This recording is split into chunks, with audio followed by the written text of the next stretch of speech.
Chapter 2889.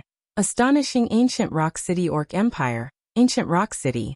When Shifeng appeared before Ancient Rock City's entrance, the city had already taken on a new look. It now had much taller walls covered with magic runes.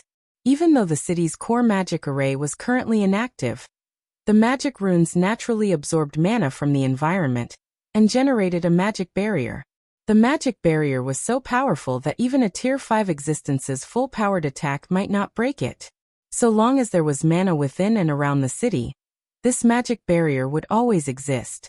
It would even automatically repair itself for free. Tall buildings had replaced the ruins inside the city, and a thin layer of fog surrounded this forest of buildings. The city's mana density practically rivaled Zero-Wing cities already. When Shifeng took to the skies to get a better view of the city, the sight that greeted him gave him a burst of ecstasy. Did it get automatically promoted to main city? The current Ancient Rock City was slightly larger than even Zero-Wing City. What used to be Saint's Hand's residence had been converted into a gigantic City Lord's mansion.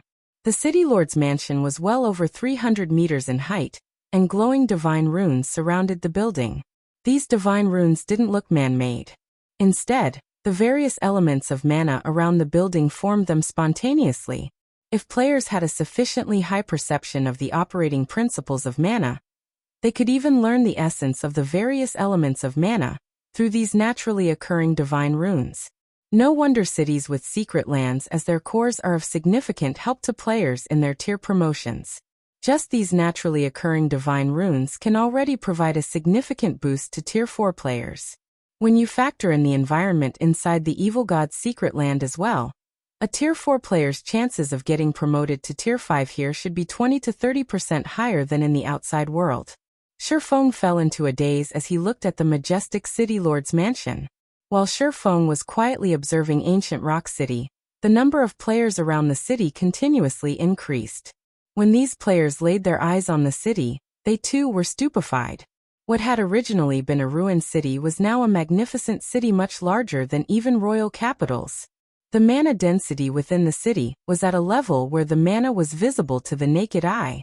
Coupled with the city's proximity to the Orc Empire's inner region, it made for the perfect resting place for players seeking to raid the Orc capital city. Since more and more people were gathering, Shifeng promptly entered the city and flew toward the City Lord's mansion. Now that cities no longer received protection from the system after undergoing an upgrade, Ancient Rock City was currently at its weakest.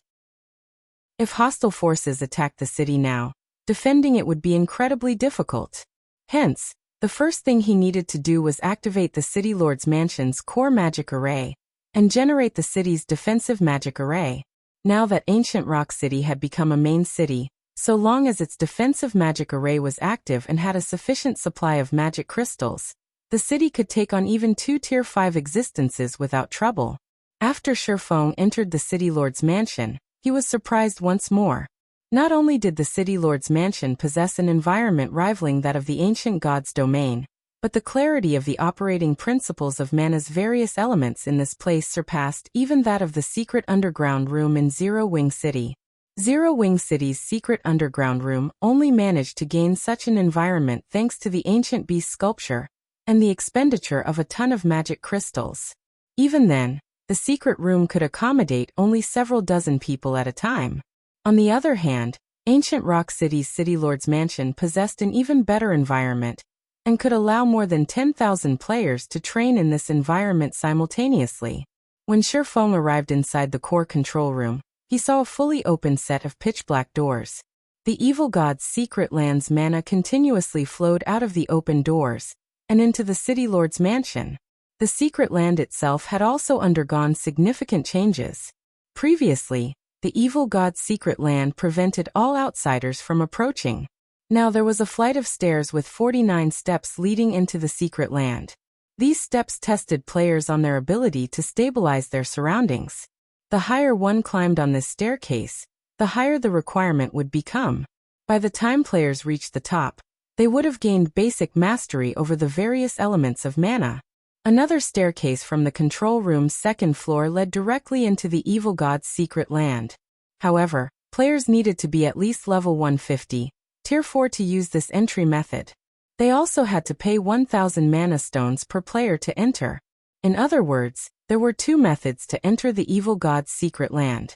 One method was free but required players to have basic mastery over the various elements of mana. The other method had much more lenient entry requirements, but players had to pay 1,000 mana stones.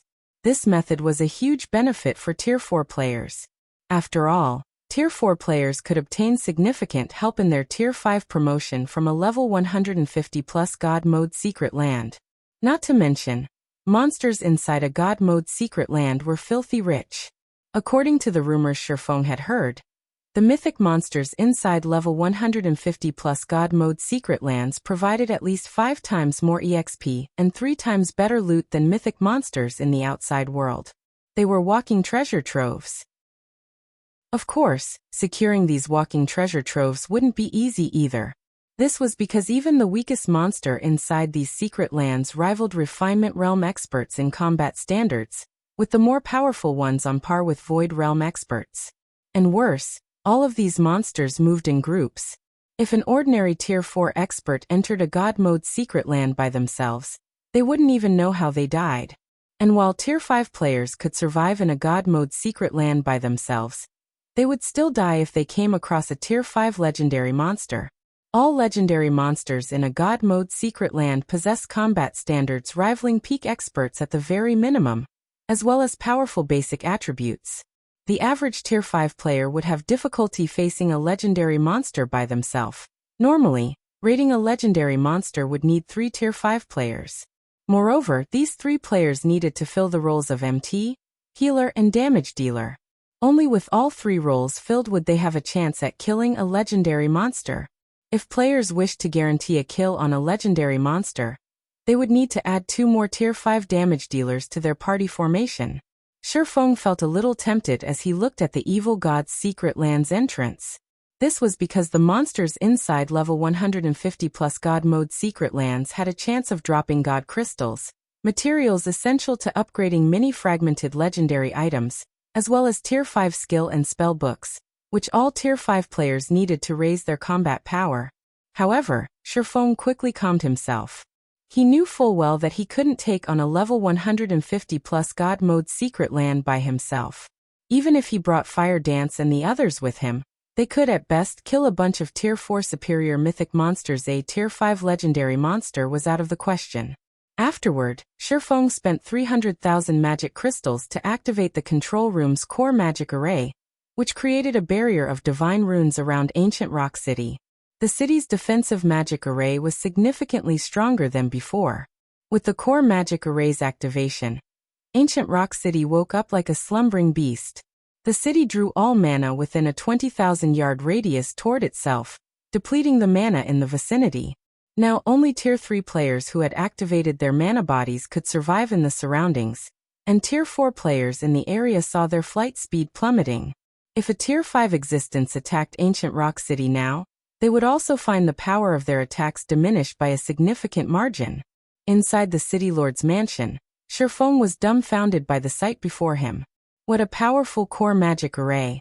Initially, he had thought to strengthen ancient Rock City's core magic array using the 12-array magic world. However, he dared not interfere with it now. This was because countless divine runes made up the core magic array. He could tell at a glance that it was no ordinary core magic array, and even the slightest of modifications could have catastrophic consequences. Meanwhile, with this core magic array, ancient Rock City's defensive standard was probably close to that of Zero Wing City, which had the protection of a world mirror. And this was when the core magic array was operating in normal mode, not at maximum capacity. After activating the core magic array, Sherfong contacted Fire Dance, and had her begin transferring the manpower gathered in Silverwing City to ancient Rock City.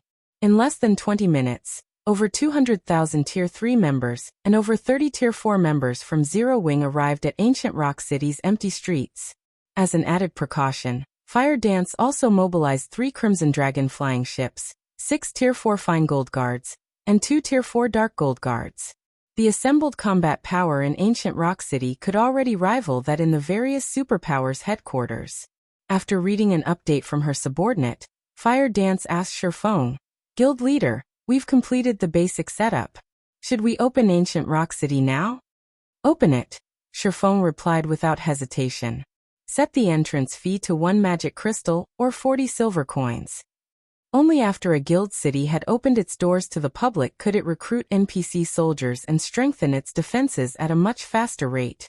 Moreover, if Zero Wing wished to keep Ancient Rock City operating normally, it would have to spend at least 100,000 magic crystals per day. If the guild tried to operate the city privately, it would eventually run out of magic crystals. When Ancient Rock City opened, many scouts from guilds and adventurer teams flooded in. Adventurer teams that made a living from raiding the orc capital city even entered the city in full despite the high entrance fee. The orc capital city was a huge treasure trove. Moreover, all players raiding the orc capital city were frontline experts in the current god's domain. Even the weakest among them possessed peak Tier 3 combat power. Currently, these players could reap a significant harvest just by farming the monsters in the orc capital city's outer and inner regions. With luck, they could even get their hands on level 150 epic equipment. Meanwhile, as Ancient Rock City was the closest guild city to the orc capital city, it was only natural these players would choose it as their base of operations even if they had to pay an exorbitant entrance fee. Over 600,000 players flooded into Ancient Rock City in less than 2 hours, and every one of these players was a Tier 3 expert. Upon entering Ancient Rock City, all of these experts were stunned by the city's splendorous view and wonderful environment. Not only could they recover from the corrosion of foreign energies extremely quickly here, but they could even store up to 2 whole levels worth of the double EXP buff just by resting in the city. The accumulation rate for the buff was even a staggering 30% per 24 hours. While 30% might not seem like much, Tier 3 players couldn't even earn 30% worth of EXP by grinding non-stop for 24 hours. Players who had reached level 140 would be considered grinding freaks if they could gain even 20% per day. Read latest chapters at Wuxia World. Meanwhile, by resting on the streets of Ancient Rock City, not only could players avoid delaying their leveling progress, but they could even level up faster than normal. The effect would be even better if they rested in hotels. News regarding Ancient Rock City spread throughout the entire eastern continent. When the superpowers that were planning on attacking Ancient Rock City heard about the city's defensive standard, they gnashed their teeth and abandoned their notions. Now they had no choice but to wait for the outer world forces to take revenge for them. While the vast number of Tier 3 experts were exclaiming over Ancient Rock City's environment, Sherfong brought Beast Emperor to Starmoon City's War God's Temple. Previously, because the system prevented Sherfong from leaving Ancient Rock City's vicinity, he could only imprison Beast Emperor temporarily. Now that he had settled Ancient Rock City's matters, he naturally couldn't spare Beast Emperor.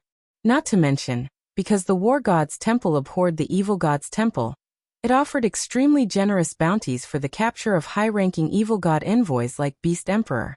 After Sherfong entered the War God's Temple's lobby with Beast Emperor in tow, a level 180 senior administrator promptly approached him.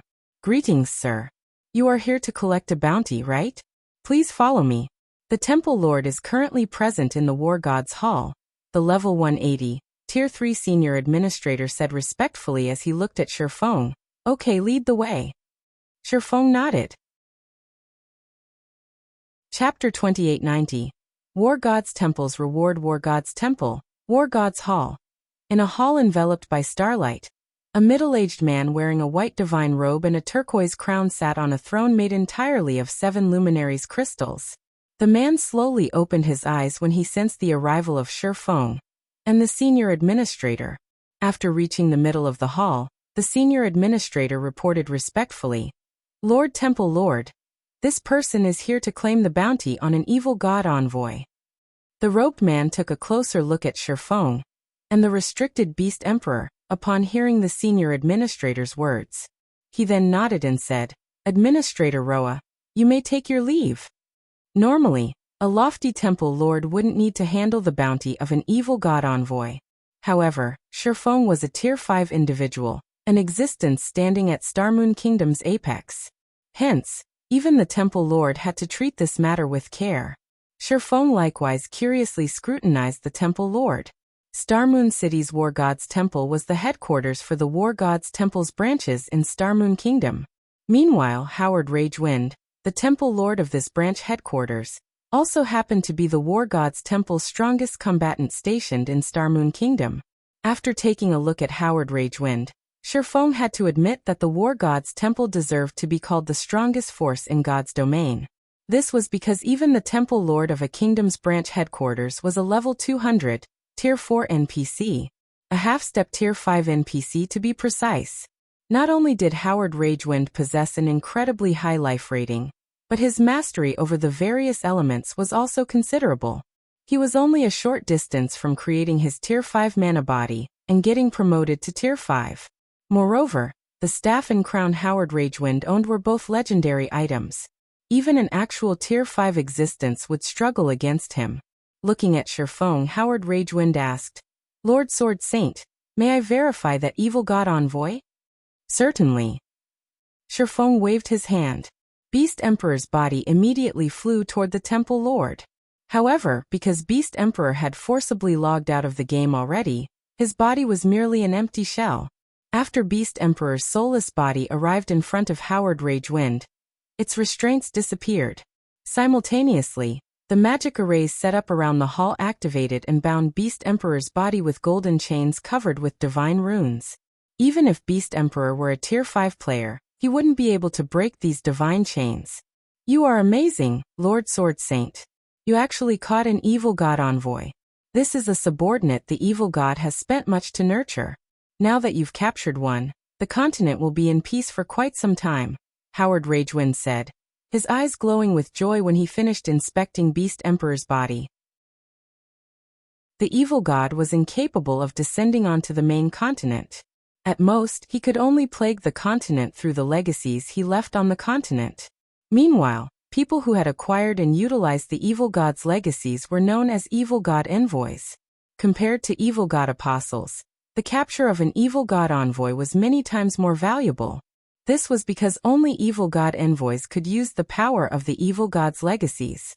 There was a limited number of evil god legacies on the continent, so the loss of an envoy meant the disappearance of one evil god legacy. "You overpraise me, Lord Temple Lord," Shifeng said calmly. Shifeng had long since known that Beast Emperor was an evil god's envoy. Otherwise, he wouldn't have visited the War God's Temple in such a hurry. Afterward, Howard Ragewind chanted an incantation, and Beast Emperor's body gradually disintegrated under the power of the golden chains. When Beast Emperor's physical body disappeared, Shifeng saw a translucent soul appear in its place. However, under the magic array's effects, the translucent soul also dissipated quickly. The entire process lasted no more than 20 seconds. When Howard Ragewind stopped chanting, Beast Emperor's existence had been expunged from God's domain. Beast Emperor would have to start from scratch if he wished to enter God's domain again. Meanwhile, without the evil god's legacy, Beast Emperor would pose no threat to Zero Wing. He might even have problems reaching Tier 4. After Beast Emperor disappeared, Shifeng received a notification from the system. "System, congratulations! You have captured an evil god envoy. Rewarding 100,000 War Gods Temple Merit Points, 3,000 War Gods Temple Reputation Points, 5 levels and 50 Legacy Skill Points. System. Your War Gods Temple reputation has reached 6,700 points. Rewarding War Gods Envoy title. You will enjoy status and authority equivalent to a War Gods Temple Elder with this title." Shifeng was stunned when he saw the rewards. Although he had expected a generous reward, he never dreamed it would be this generous. Setting aside how many items he could exchange from the War God's treasury with 100,000 merit points, just the War God Envoy title more than justified his efforts. While the War God's Temple had countless branches across God's domain, it had a limited number of elders. The status of elder exceeded even that of branch temple lords in the War God's Temple. With this status, Shifeng could directly recommend Zero Wing, be one of the top 10 rookie guilds of God's domain. Zero Wing would no longer have to go through the coming year's selection competition. Instead, it could directly participate in the competition for the 12 reserve seats. Moreover, God's domain's top 10 rookie guilds also got to enjoy a portion of the 12 reserve seats authority, including having a guild garrison a kingdom, and enjoy the worship of this kingdom. Seeing Shifeng in deep thought, Howard Ragewind approached him and said respectfully, "Lord Sword Saint, because of your contributions, you are now the War God's Temple's envoy. If you encounter any trouble in the future, or need help with something, I will be more than happy to help." "That's great." Upon hearing the Temple Lord's offer, Shifeng asked, "I wish to recommend my guild as a candidate for the top 10 rookie guilds. I also wish to have my guild garrison Starmoon Kingdom. May I know what I need to do to accomplish this?" This was his first time enjoying an elder's privileges in the War God's Temple, so he had no clue how to recommend a guild become a top 10 rookie guild. Howard Ragewind was undoubtedly the perfect candidate to answer this question. "This is simple. All you need to do is write a recommendation letter, and I'll pass it on to the main headquarters elders. Afterward, you just need to wait. I believe that news of your guild becoming one of the top 10 rookie guilds will spread across the continent in a few days, Lord Sword Saint," Howard Ragewind replied, smiling. "Having your guild garrison Starmoon Kingdom is even easier. I am good friends with the king. Once the War God's Temple makes its announcement, the king will be more than happy to let your guild garrison Starmoon Kingdom. So long as you give your approval, your guild can become Starmoon Kingdom's representative guild on the same day." "I will have to trouble you with that, then Lord Temple Lord," Shifeng said joyfully. He initially thought he would face a troublesome process. The top 10 rookie guilds enjoyed extraordinary status in God's domain. Although they didn't have the authority to decide the development of an entire country, the benefits of becoming the representative guild of a country were massive. Representative guilds would receive precious resources from their respective countries upon taking the position, and these resources included 7 luminaries crystals and various legendary materials.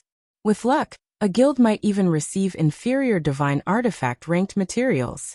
After writing the recommendation letter, Shifeng went to the temple's core treasury, a place only those at the branch Temple Lord status or above could enter. Sure enough, it's impossible to exchange for legendary weapons and equipment directly. Shifeng sighed in disappointment when he scanned the exchange list at the treasury. Although the War God's treasury offered legendary weapons and equipment for exchange, only NPCs could use these items. The weapons and equipment usable by players were limited to the fragmented legendary rank or below. Of course, the divine artifacts that cost over 200,000 merit points were the exception. However, it was practically impossible for anyone to accumulate that many points. At this point, Shifeng switched to browsing the treasury's materials. When he saw the list of materials, he couldn't help sighing in admiration. After all, the treasury housed over 500,000 legendary materials and 10,000 divine artifact materials. This is a divine power source. Shifeng was stunned when he read the description of one divine artifact-ranked material. Scorching Eye, divine artifact-ranked material, an eye of flame naturally formed from a divine power source. The Scorching Eye can be merged with a person's body to improve their life rating significantly. Required merit points: 70,000. Shifeng had investigated divine power sources on multiple occasions. However, he never managed to find any information on them. He never thought that he would come across one in the War God's Temple. However, he gasped involuntarily when he saw how many merit points the Scorching Eye cost. The average fragmented legendary weapon only cost around 40,000 merit points, yet the Scorching Eye cost 70,000 merit points despite being only a material. For comparison, God crystals, which were also considered materials, only cost 7,000 merit points. There are 4 divine power sources in the War God's treasury, but I can afford only one with my current points. If I exchange for God crystals instead, I would probably have enough to upgrade fragmented legendary equipment to legendary rank already. Shifeng hesitated over the Scorching Eye. There was no way he could acquire more merit points within a short period. After all, there was no second evil god envoy waiting for him to catch. Meanwhile, the Scorching Eye was the cheapest of the 4 divine power sources available for exchange. The others cost around 80,000 points. If he chose to exchange for enough God crystals to upgrade a piece of fragmented legendary equipment, he wouldn't be able to afford any divine power sources at all. Finally, Shifeng gritted his teeth and said, "I'll exchange for the scorching eye and 4 god crystals."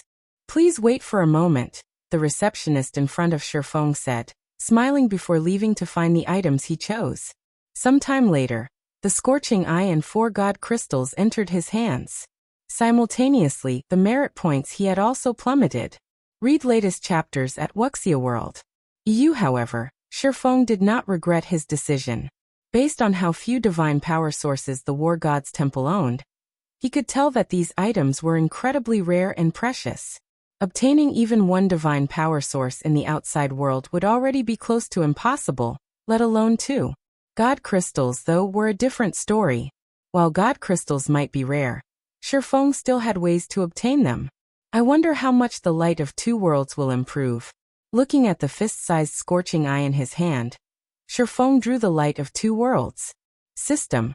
Divine power source detected. Do you wish to let the light of 2 worlds absorb it? Absorb. Chapter 2891.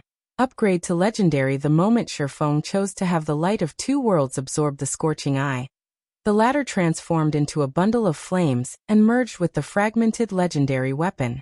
The crimson flames made the sword spontaneously ignite, and the cracked divine runes engraved on it began mending. Several seconds later, crimson divine runes lit up all over the sword, followed by a significant increase in the light of 2 worlds' aura. What a powerful aura! Shifeng was astonished as he looked at the weapon in his hand. The aura the light of 2 worlds now exuded was more than enough to deter ordinary Tier 4 players from approaching it. A Tier 4 player would need to break through the 100% threshold of their mana body to withstand the devastating power overflowing from the sword. However, compared to the light of 2 worlds' external changes, the changes to its statistics were much more remarkable. The upgrade had boosted the basic attributes that the weapon provided by 15%. With the weapon, Shifeng's strength finally exceeded the 70,000 threshold. Now he was only slightly inferior to level 150. Tier 5 legendary monsters in the strength attribute. In addition, the light of 2 worlds' 3 additional skills had been upgraded to Tier 5. Worldbreaker in particular, could now increase an attack's power up to the Tier 6 basic rank. The skill's cooldown had also decreased from 1 hour to just half an hour. After Shifeng got over his joy of upgrading the light of 2 worlds, he shifted his attention to his Nightwalker's cape. Now that I've upgraded the light of 2 worlds, there's no hurry to improve my weapons anymore. However, as a Tier 5, the life-saving skills I have are far too few. I wonder how much the Nightwalker's cape will improve if I upgrade it? Shifeng took out 3 more god crystals from his bag as he looked at the Nightwalker's cape, completing the 7 god crystals required to repair the fragmented legendary equipment. Initially, he had planned to upgrade the Abyssal Blade to Tier 5 once he had saved up enough god crystals, so he never bothered using the 7 leftover god crystals from the dragon trial. However, now that he had upgraded the light of 2 worlds, he wasn't in as much of a rush to upgrade the Abyssal Blade. This meant there was no need for him to reserve those remaining god crystals. Instead, he could use them to raise his survivability. After all, Tier 5 players might be powerful, but they weren't invincible. It might be fine if he died in a dungeon, but if he died in the outside world, he would suffer immense losses. After players reached Tier 5, they wouldn't just lose a level when they died. Their mana bodies would also suffer damage, and a full recovery would take at least 3 or 4 days. Either that or players could spend 7 Luminaries crystals to speed up the recovery process. Because of this significant death penalty, all players would try to raise their survivability as much as possible after reaching Tier 5. System. Sufficient god crystals detected. Do you wish to let the Nightwalker's cape absorb them? Absorb. Shifeng agreed to the prompt without hesitation. The 7 god crystals in Shifeng's hands gradually disintegrated into 7 streams of light that lingered around the Nightwalker's cape, then merged with the cape's tattered divine runes, repairing them. When the 7 god crystals were gone, the Nightwalker's cape's divine runes suddenly lit up. A layer of black fog then appeared around the ordinary-looking cape, reducing Shifeng's presence significantly and preventing others from inspecting his information. Now, Shifeng could even erase his presence completely if he wanted to. Apart from the cape's hidden effects, Its statistics had also undergone earth-shattering changes. Nightwalker's Cape, Legendary Rank Cape, Equipment Requirement. Strength 8,000, Agility, 5,000 when equipped. All resistances increased by 300%. All damage received reduced by 60%. Strength increased by 150%. Agility increased by 120%. Endurance increased by 120%. Ignore levels plus 80. Movement speed increased by 100%. Attack speed increased by 100%. Reaction speed increased by 100%. Additional passive skill 1 Nightwalker. When the cape is equipped, no information about the player can be examined. Physique improved by 60%. Additional passive skill 2 Divine Speed. Player's starting movement speed increased to 100% of player's maximum movement speed. Additional passive skill 3 Void Walk. Players can freely enter the void and traverse it. Void Walk significantly weakens the oppression exerted by the void. Additional active skill 1 Divine Steps. Summons 36 doppelgangers before a maximum of 36 targets for 5 seconds. Doppelgangers do not possess any attack capabilities and are invulnerable to attacks. Player can switch positions with any doppelganger freely. Maximum cast range of 2,000 yards. Cooldown 5 minutes. Additional active skill 2 Void Shield. Forms a shield with an HP 10 times the player's maximum HP for 10 minutes. As long as the shield exists, the player's HP recovery speed increased by 500% and movement speed increased by 300%. Damage from Tier 5 sources or below is reduced by 90%, and damage from Tier 6 sources is reduced by 60%. Cooldown 15 minutes. The blacksmith god Bayer crafted this cape for the Tyrant of Destruction. It possesses the power to traverse the void. No wonder they say legendary weapons and equipment grant players the power to transcend tiers. This Nightwalker's cape is simply preposterous. Shi Feng was thunderstruck when he read the Nightwalker's cape's information displayed before him. Although the Nightwalker's cape still couldn't let Tier 5 players stand toe-to-toe with Tier 6 players, it at least provided Tier 5 players with a certain degree of survivability against Tier 6 players. The skill Void Walk was especially excellent for escapes. If Shi Feng escaped into the void, even a Tier 6 player would have difficulty searching for him. After all, even Tier 6 players would be subject to a powerful oppression when traversing the void. If a Tier 4 player were to equip the Nightwalker's cape, their strength would approach that of Tier 5 players. Unless a Tier 5 player could counter the Nightwalker's cape's abilities, or the Tier 4 player in question did something stupid, it would be impossible for a Tier 5 player to kill a Tier 4 player equipped with the Nightwalker's cape. Meanwhile, after upgrading the Nightwalker's cape, Shi Feng's strength attribute skyrocketed once more, hitting the 90,000 mark. Now he had 10,000 more strength than the average level 180, Tier 5 NPC. In terms of basic attributes, he already stood at the peak of Tier 5 existences, inferior only to Tier 5 NPCs wielding legendary weapons. I thought I would have to wait a little longer before I could challenge the evil god's secret land. But now it seems that won't be necessary. Fighting spirit flared in Shi Feng's eyes as he thought about the god mode secret land. An ordinary Tier 5 player would not have the ability to challenge the evil god's secret land. However, with the Nightwalker's cape, combined with his above-average basic attributes, he was more than qualified to enter the god mode secret land. Moreover, he had to raid the secret land, no matter what. After all, the wealth it contained surpassed the treasuries of several kingdoms combined. But I'll need to make preparations first before challenging it. Other people in God's domain might be ignorant of the situation inside God Mode secret lands, but not Shi Feng. Although he had never entered a God Mode secret land in his previous life, he had heard many stories of Tier 5 players rashly entering a God Mode secret land and meeting an untimely death. A God Mode secret land had an excellent environment rivaling that of ancient times, and the concomitant dangers of ancient times. The poison fogs and extreme weather found inside God Mode secret lands were more than enough to claim a Tier 5 player's life. Hence, before entering a God Mode secret land, the various superpowers would always gather many master and grandmaster alchemists to craft magic resistance potions and potions that strengthened the user's physique.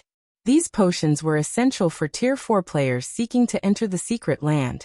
Without these potions, they could die at any given moment. After thinking up to this point, Sherfone contacted Melancholic Smile and had her prepare the necessary potions, particularly Grandmaster potions. The more Grandmaster potions they had, the better. Acquiring Grandmaster potions wasn't difficult for Zero Wing now, as Silent Wonder had recently become a Grandmaster alchemist. Time passed quickly. 2 days after Zero Wing began preparing to raid the evil god's secret land, shock and fear suddenly swept the Eastern Continent's various forces. Just a while ago, the Eastern Continent's various forces received news that a large number of players had emerged from the World Passage. Their numbers were unprecedented, with many Tier 4 players among them. According to the reports of scouts and insider information from Outer World players, more than 20 superpowers had entered God's domain from the Outer World. The Outer World's NPC conquest army had also finished gathering its forces, and this army consisted of NPCs from over 30 kingdoms and 6 empires. One could say that the Outer World's NPC forces were adamant in conquering the Eastern Continent this time. Read latest chapters at Wuxia World. This conquest army had already gathered on the other end of the World Passage and was steadily making its way to the Eastern Continent. The advent of the Second War of Worlds was here. In response, the Eastern Continent's native forces began frantically raising their defenses, recruiting experts, and increasing their levels. They also banded together, forming a coalition to defend against the Outer World forces. At this time, though, an equally jaw-dropping incident took place in God's domain. Mythology's first Vice Guild leader, Cold Shadow, left Mythology and joined Zero Wing with a large number of experts and resources, becoming one of Zero Wing's Vice Guild leaders. Chapter 2892, All Sides Shaken. Dark Knight Empire, Dark Knight City. Starlink's residence had once been brightly lit and crowded with people. However, after Zero Wing's rise, the number of players visiting Starlink's residence had steadily decreased. Now, apart from guild members, almost nobody visited Starlink's residence. Starlink was now the least prosperous of the Dark Knight Empire's top 4 guilds, not even comparable with first-rate guilds. However, many people had gathered in the residence's top-floor meeting room, including representatives from the various superpowers and executives of many dark guilds.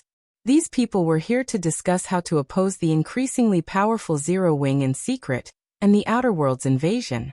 Only, after everyone present read the report they just received, their complexions turned indescribably ashen.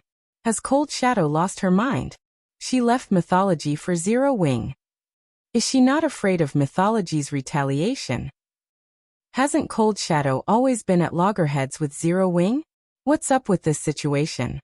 It seems Mythology is also stunned by this development. According to the reports I received, Cold Shadow seems to have planned this betrayal with her subordinates long ago. Not only did they annex hundreds of shops simultaneously, but they also exchanged all their GCPs for resources. She took Mythology completely by surprise. Although the importance of Cold Shadow's betrayal was insignificant compared to the Outer World's invasion, the various superpowers present were still shocked and confused by this situation. Mythology was one of the 5 great super guilds. Cold Shadow herself also possessed extraordinary strength and status within the guild. She had a high chance of becoming Mythology's guild leader. With such a bright future ahead of her, there should be no reason for her to leave Mythology. Moreover, Zero Wing was currently in a terrible situation. The guild's ability to facilitate teleportation between the 2 main continents had made it an eyesore for the native superpowers, and also a priority target for the Outer World forces. Now that the Second War of Worlds had begun, everyone was steering clear of Zero Wing. Despite that, Cold Shadow had taken the initiative to join Zero Wing. The various representatives present simply couldn't wrap their heads around this situation. Some of them even suspected Cold Shadow of having a secret relationship with Sherfone. Otherwise, why would Cold Shadow, a woman with a promising future, join Zero Wing, a guild in a precarious situation? All of you be quiet. Lu Tiandi shouted as the babble in the room reached unbearable levels. Standing up, he said, although Cold Shadow's betrayal has increased Zero Wing's strength substantially, our plans remain unchanged. According to the information I obtained, Over 10 Outerworld superpowers will lead a portion of the NPC conquest army to the Twin Towers Kingdom and Starmoon Kingdom. To ensure the swift destruction of these two kingdoms, we must get the experts there to leave as quickly as possible. We must also get the players of the neighboring kingdoms and empires to distance themselves from these two kingdoms. Without the help of expert players, the two kingdoms will fall with only their NPCs and Zero Wing to defend them. The various superpowers representatives and the various Dark Guilds executives nodded in agreement with Lu Tiandi's words. Guild leader Lu, rest assured, we will mobilize all available personnel to lure the independent experts of those kingdoms and empires away. We won't let them assist Zero Wing. That's right. We can also commission those experts to join the armies of other kingdoms and empires. I believe those independent experts will be more than happy to do so for an appropriate price. The Twin Towers Kingdom and Starmoon Kingdom will have nobody to help them. In the current era where Zero Wing dominated the Eastern continent, the superpowers and dark guilds hostile to Zero Wing were having an incredibly bad time. Moreover, with Sherfeng defending Zero Wing, even the 5 great super guilds could do nothing against Zero Wing. Nevertheless, Zero Wing couldn't stop them from secretly carrying out small schemes. Players played a significant role in the War of Worlds. This remained true even for Tier 3 players, because players could resurrect continuously even after falling in battle. While NPCs could also be resurrected, the process was much more complicated. Moreover, the battlefield spanned far and wide. Even if an individual possessed heaven-defying combat power, they could affect the outcome of only a limited area. Winning the war still required the cooperation of a large number of expert players. In the First War of Worlds, the only reason the Eastern Continent's forces managed to stop the Outerworld NPC army's advance was the large number of expert players who had participated in the war. Otherwise, the Eastern Continent would have long since fallen. Hence, the various superpowers and dark guilds present were confident of destroying the two kingdoms serving as Zero Wing's backbone in the upcoming war. While the various superpowers and dark guilds were secretly colluding against Zero Wing, a large number of Tier 4 experts had gathered in the distant Orc Empire's ancient rock city. Looking at the pedestrians coming and going on the main street, the female guardian knight Whitefeather exclaimed, "Vice Guild leader, this city is absurd. Not only does it have stronger defenses than a royal capital, but the number of Tier 4 NPCs here also surpasses even that of certain imperial capitals." Whitefeather had been living and developing in the Fire Dragon Empire all this time, so she was accustomed to the prosperous and powerful Flame Dragon City. Hence, no guild city had ever managed to catch her eye. However, after arriving at Ancient Rock City, Whitefeather had to acknowledge the city's magnificence. The number of Tier 4 NPCs visiting Ancient Rock City was especially amazing, practically comparable to Flame Dragon cities. Meanwhile, the presence of Tier 4 NPCs would greatly impact a guild city's defensive standard and the fortuitous opportunities available within it. It is indeed well developed. Even Mythology's main headquarters can't compare, Cold Shadow said, nodding in agreement. Originally, she still had some misgivings about her decision to join Zero Wing. However, seeing Ancient Rock City had considerably alleviated her worries. With Ancient Rock City's advantages, the city could repulse the various superpowers' attacks even if Sherfeng were absent. It also wouldn't have any problems fending off Mythology's retaliation. Moreover, given enough time, Ancient Rock City would not only attract a large number of players from the surrounding kingdoms and empires, but also acquire increasingly better resources from the Orc capital city.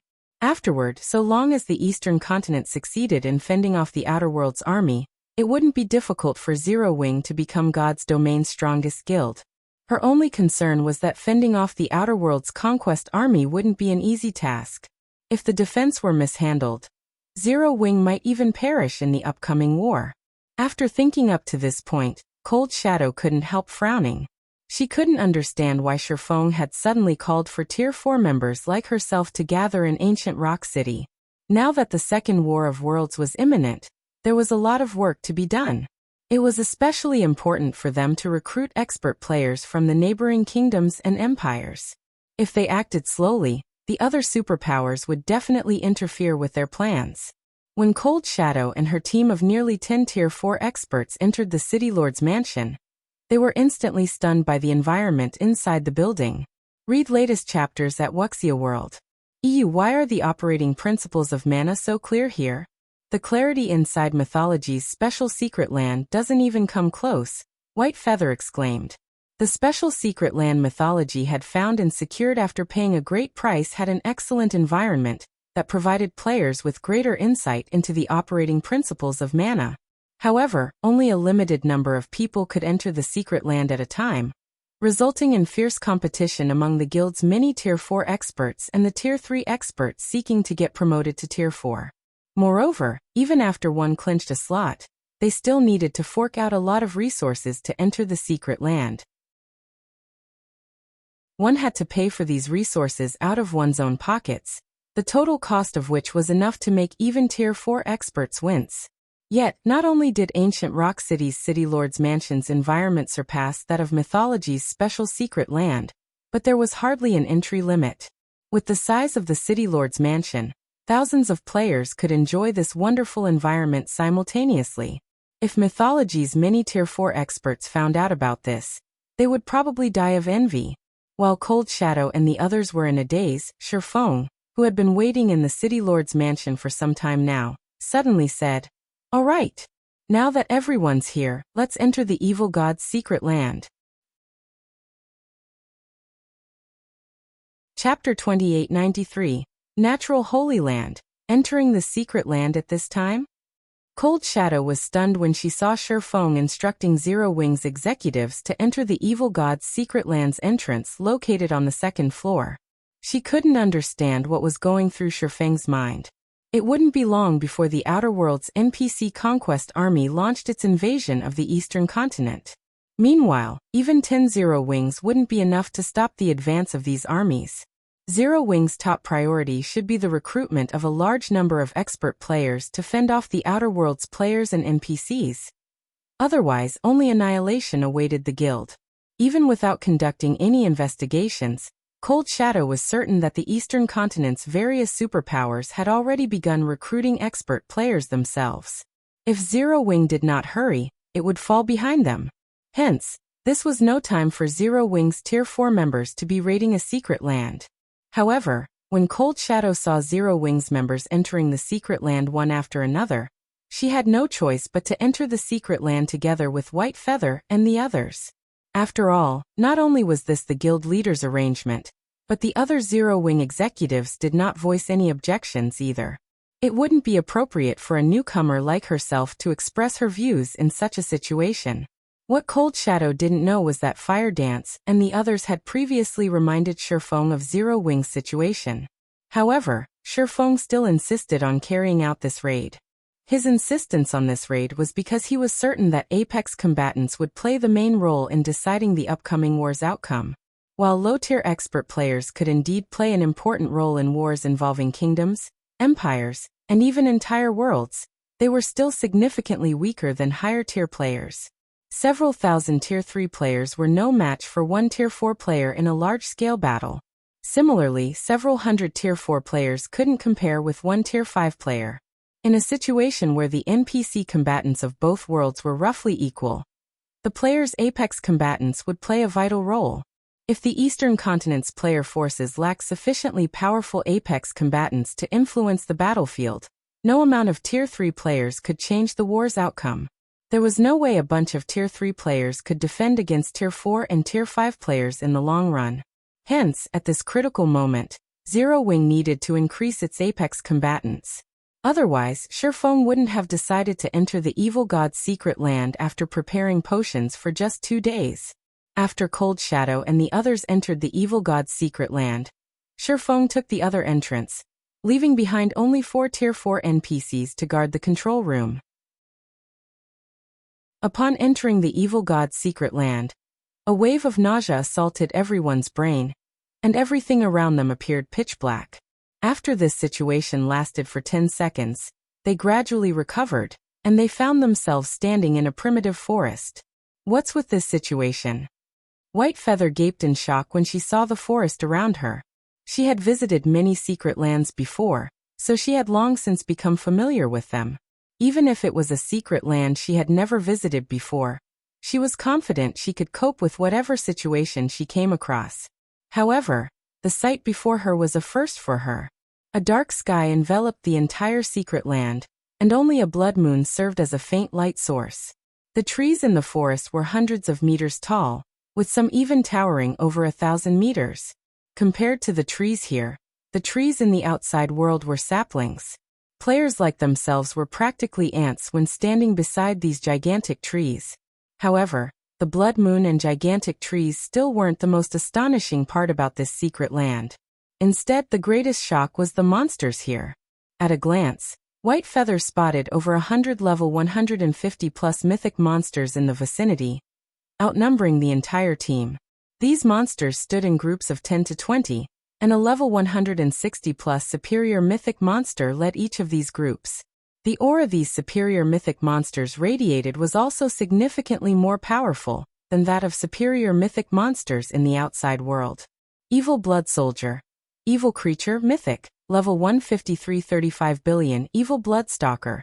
Evil Creature, Superior Mythic, level 160 80 billion. To White Feather's horror, all of these mythic and superior mythic monsters had already noticed the team's presence. However, instead of charging at the team like wild beasts, these monsters stood still and appeared to be observing the team. They would also grunt occasionally. Evidently, these monsters were communicating with each other and were in no hurry to take action. However, amid her horror, White Feather also sensed the evil god's secret land's incredible environment. Even without deliberately focusing her senses, White Feather could tell that the secret land's mana density was incredible.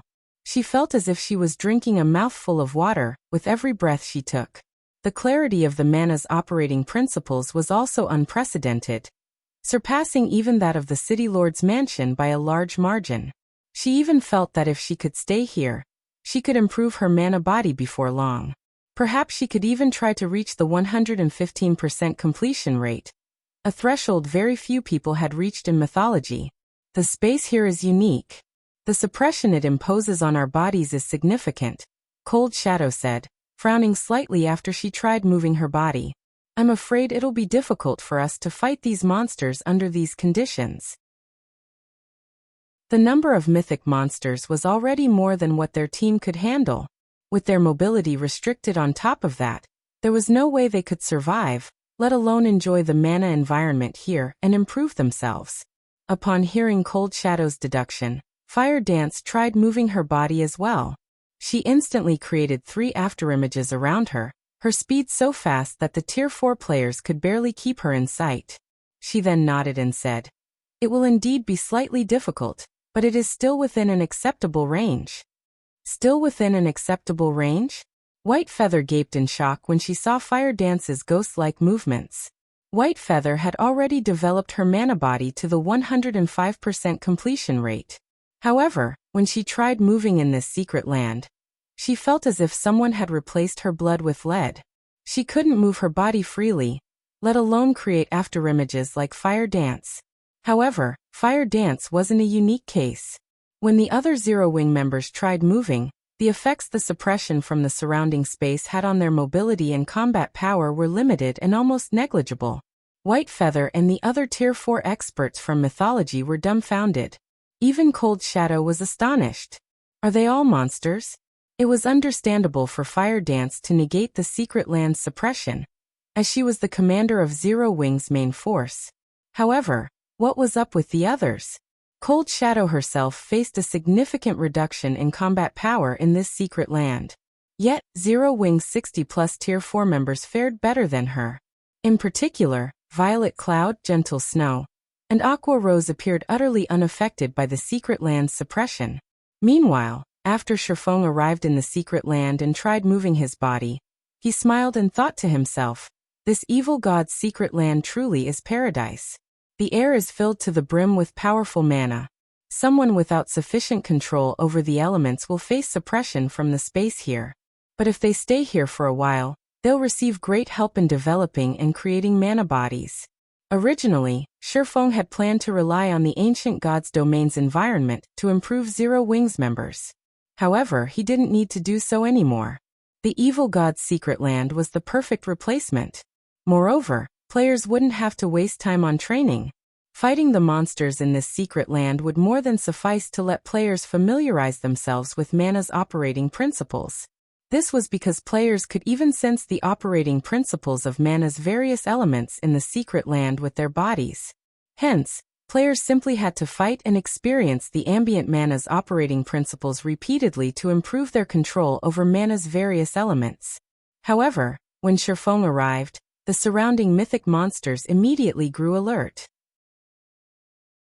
Shortly afterward, a 40-meter-tall evil bloodstalker clad in exquisite armor and holding a spear let loose a roar, inciting all of the monsters to charge at Zero Wings members.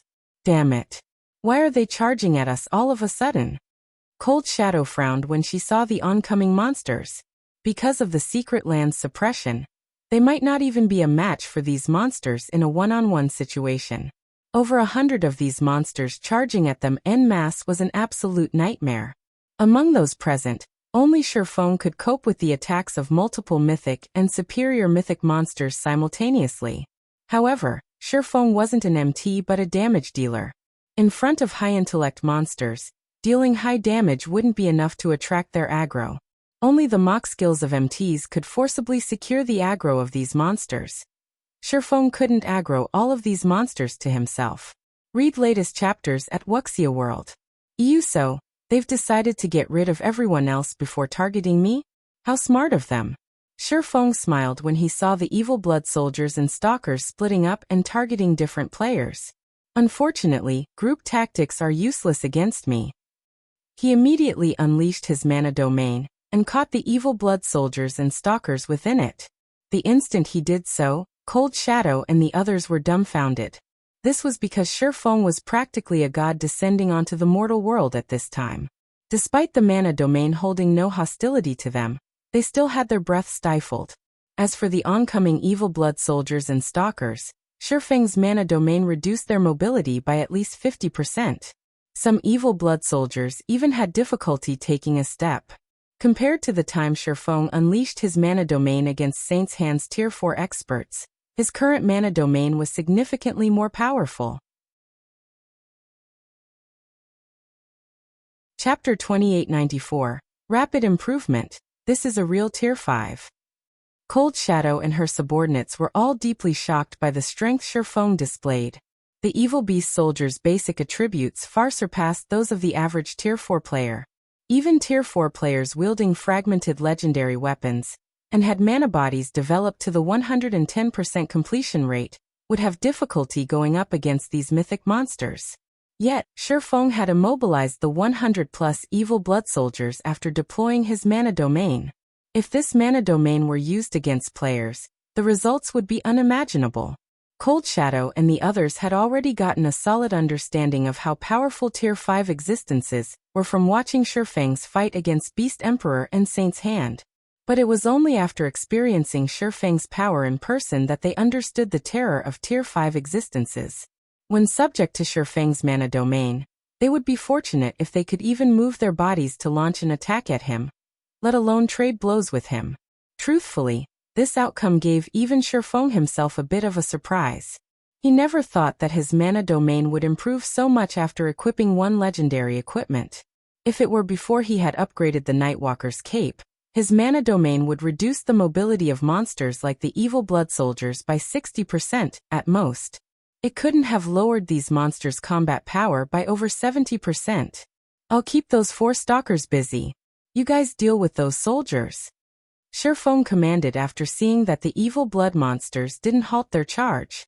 He then activated Blade Domain, created 4 magic swords, and launched them at the 4 evil blood stalkers. Although Blade Domain was only a Tier 4 legacy skill, in Shifeng's hands, every magic sword carried power close to the Tier 5 advanced standard. Even superior mythic monsters couldn't take such powerful attacks. When the 4 magic swords collided with the evil blood stalkers, they pierced through the monster's armor like a hot knife through butter. The 4 stalkers let loose agonized cries on the spot, and a damage value nearing 300 million appeared above each of their heads. Their HP bars also fell by a visible chunk. Apart from dealing significant damage, Shifeng's attacks had also inflicted serious injuries to the 4 stalkers, further reducing the superior mythic monster's combat power. Upon seeing this, the nearby evil blood soldiers shuddered involuntarily. If this weren't a secret land but a forest in the outside world, they would have most likely turned tail and fled already. This scene stunned Cold Shadow and the others. Given this ability to inflict such frightening damage, Shifeng could easily kill all of the evil blood monsters present by himself. After Shifeng pinned down the 4 evil blood stalkers, he shouted, "It's your turn now." Fire Dance and the others immediately split up and charged at the slowly advancing evil blood soldiers. The members of Cold Shadow's group also snapped out of their daze and went into action. However, instead of tackling the evil blood soldiers in groups, everyone found a specific evil blood soldier to take on alone. Everyone knew that Shifeng had created an opportunity for them to familiarize themselves with the evil god's secret land's environment. If they didn't maximize this opportunity, they were unlikely to receive another one later on. After all, they were currently at the secret land's entrance, which was typically the safest place in a secret land. Once they moved deeper into the secret land, they would face more challenging situations and wouldn't necessarily have the leeway to familiarize themselves with the environment then. While Shifeng could still take control of the situation, they naturally had to make the most of these evil blood monsters. For a time, Zero Wings members fought separate battles in the forest. All of them took on at least one evil blood soldier, while Fire Dance, Gentle Snow, Aqua Rose, Violet Cloud, Yin Tianxing, Iluafe, and Cold Shadow, among others, took on 2 or more evil blood soldiers simultaneously. Everyone placed themselves at the edge of danger to familiarize themselves with the operating principles of mana. Time passed quickly, 4 hours going by in the blink of an eye. Yet even after 4 hours had elapsed, the evil blood soldiers' HPs remained above 99%. They were practically intact. Even the 4 evil blood stalkers Shifeng fought had hardly lost any HP, all 4 of them retaining more than 80% of their HPs. However, while the evil blood monsters might have sustained barely any damage, all the Tier 4 players had made significant improvements. Initially, everyone's movements when fighting the evil blood soldiers had been awkward. Now their movements were as smooth as flowing water, evidence that they had acclimatized to the ambient mana. However, they still would occasionally feel a sense of disharmony or blockage when using skills, spells, or combat techniques. So, this is how the various elements of mana work? While evading and blocking the attacks of 4 evil blood soldiers, White Feather had an epiphany. Her aura immediately skyrocketed in intensity, and she started having a much easier time dodging the mythic monster's attacks. Her mana body's completion rate had finally reached the 110% threshold. At this moment, White Feather felt as if all the questions she had accumulated before had received answers in one fell swoop, and a burst of power flooded her body. White Feather wasn't the only one to achieve a breakthrough. Many others did so as well. Cold Shadow had successfully pushed her mana body to the 115% completion rate roughly an hour ago. Gentle Snow and Aqua Rose achieved even more astonishing results. Before entering the evil god's secret land, the 2 had already developed their mana bodies to the 115% completion rate. Now they had reached the legendary 120% threshold. They were truly monsters. At this time, Shifeng even suspected that Gentle Snow and Aqua Rose could get promoted to Tier 5 should they wish. After all, the 2 of them were having too easy a time against the evil blood soldiers. Their grasp of the operating principles of mana had reached perfection. They were entirely capable of creating their Tier 5 mana bodies. After Gentle Snow and Aqua Rose was Violet Cloud. While she hadn't reached the 120% completion rate yet, she was very close. And after Violet Cloud were Fire Dance, Yin Tianxing, and Iluafe. While Zero Wings Tier 4 members were frenziedly sparring with the evil blood soldiers, large batches of NPCs came through the world passage one after another. Their arrival terrified the scouts the various superpowers had sent to monitor the world passage. It's over. It's over. Why are there so many Tier 4 NPCs? When the Tier 4 assassins saw the NPC army emerging from the world passage, despair filled their hearts. This was because Tier 4 NPCs composed roughly 1% of the NPC army. In other words, there was one Tier 4 NPC in every 100 NPCs in the army. At this time, the portion of the NPC army that had crossed over to the Eastern continent already exceeded 10 million. This meant that more than 100,000 Tier 4 NPCs had crossed over to the Eastern continent. And more NPCs were yet to come. Moreover, the average kingdom had only a little over 1,000 Tier 4 NPCs operating within its borders. Even if hidden Tier 4 NPCs were included, this number would only hover around 2,000 or 3,000. Tier 4 NPCs were not cabbages that one could find anywhere. Nevertheless, the Outer World forces had dispatched 3 times more NPCs than they had previously. During the First War of Worlds, the Eastern continent had lost nearly 20 kingdoms to the Outer World forces. In this upcoming war, even empires wouldn't be safe. After the Eastern continent's various forces received this piece of news, they all fell silent. The Outer World's NPC latest army thoroughly exceeded the various forces' expectations. If they factored in the Outer World's player forces, it wouldn't be impossible for the Outer World forces to conquer the entire Eastern continent. Meanwhile, the threat posed by the Outer World NPC army had the Eastern continent's various player forces frantically recruiting helpers. Many superpowers even contacted the Western continent's player forces. And upon receiving the request for help, the Western continent's player forces agreed without hesitation. After all, once the Outer World forces took over the Eastern continent, their next target would be the sea and the Western continent. For a time, anxiety enveloped both players and NPCs native to the Eastern continent. However, Shifeng and the others inside the evil god's secret land were wholly unaware of the situation outside. They were still sparring with the evil beast stalkers and soldiers. Read latest chapters at Wuxia World.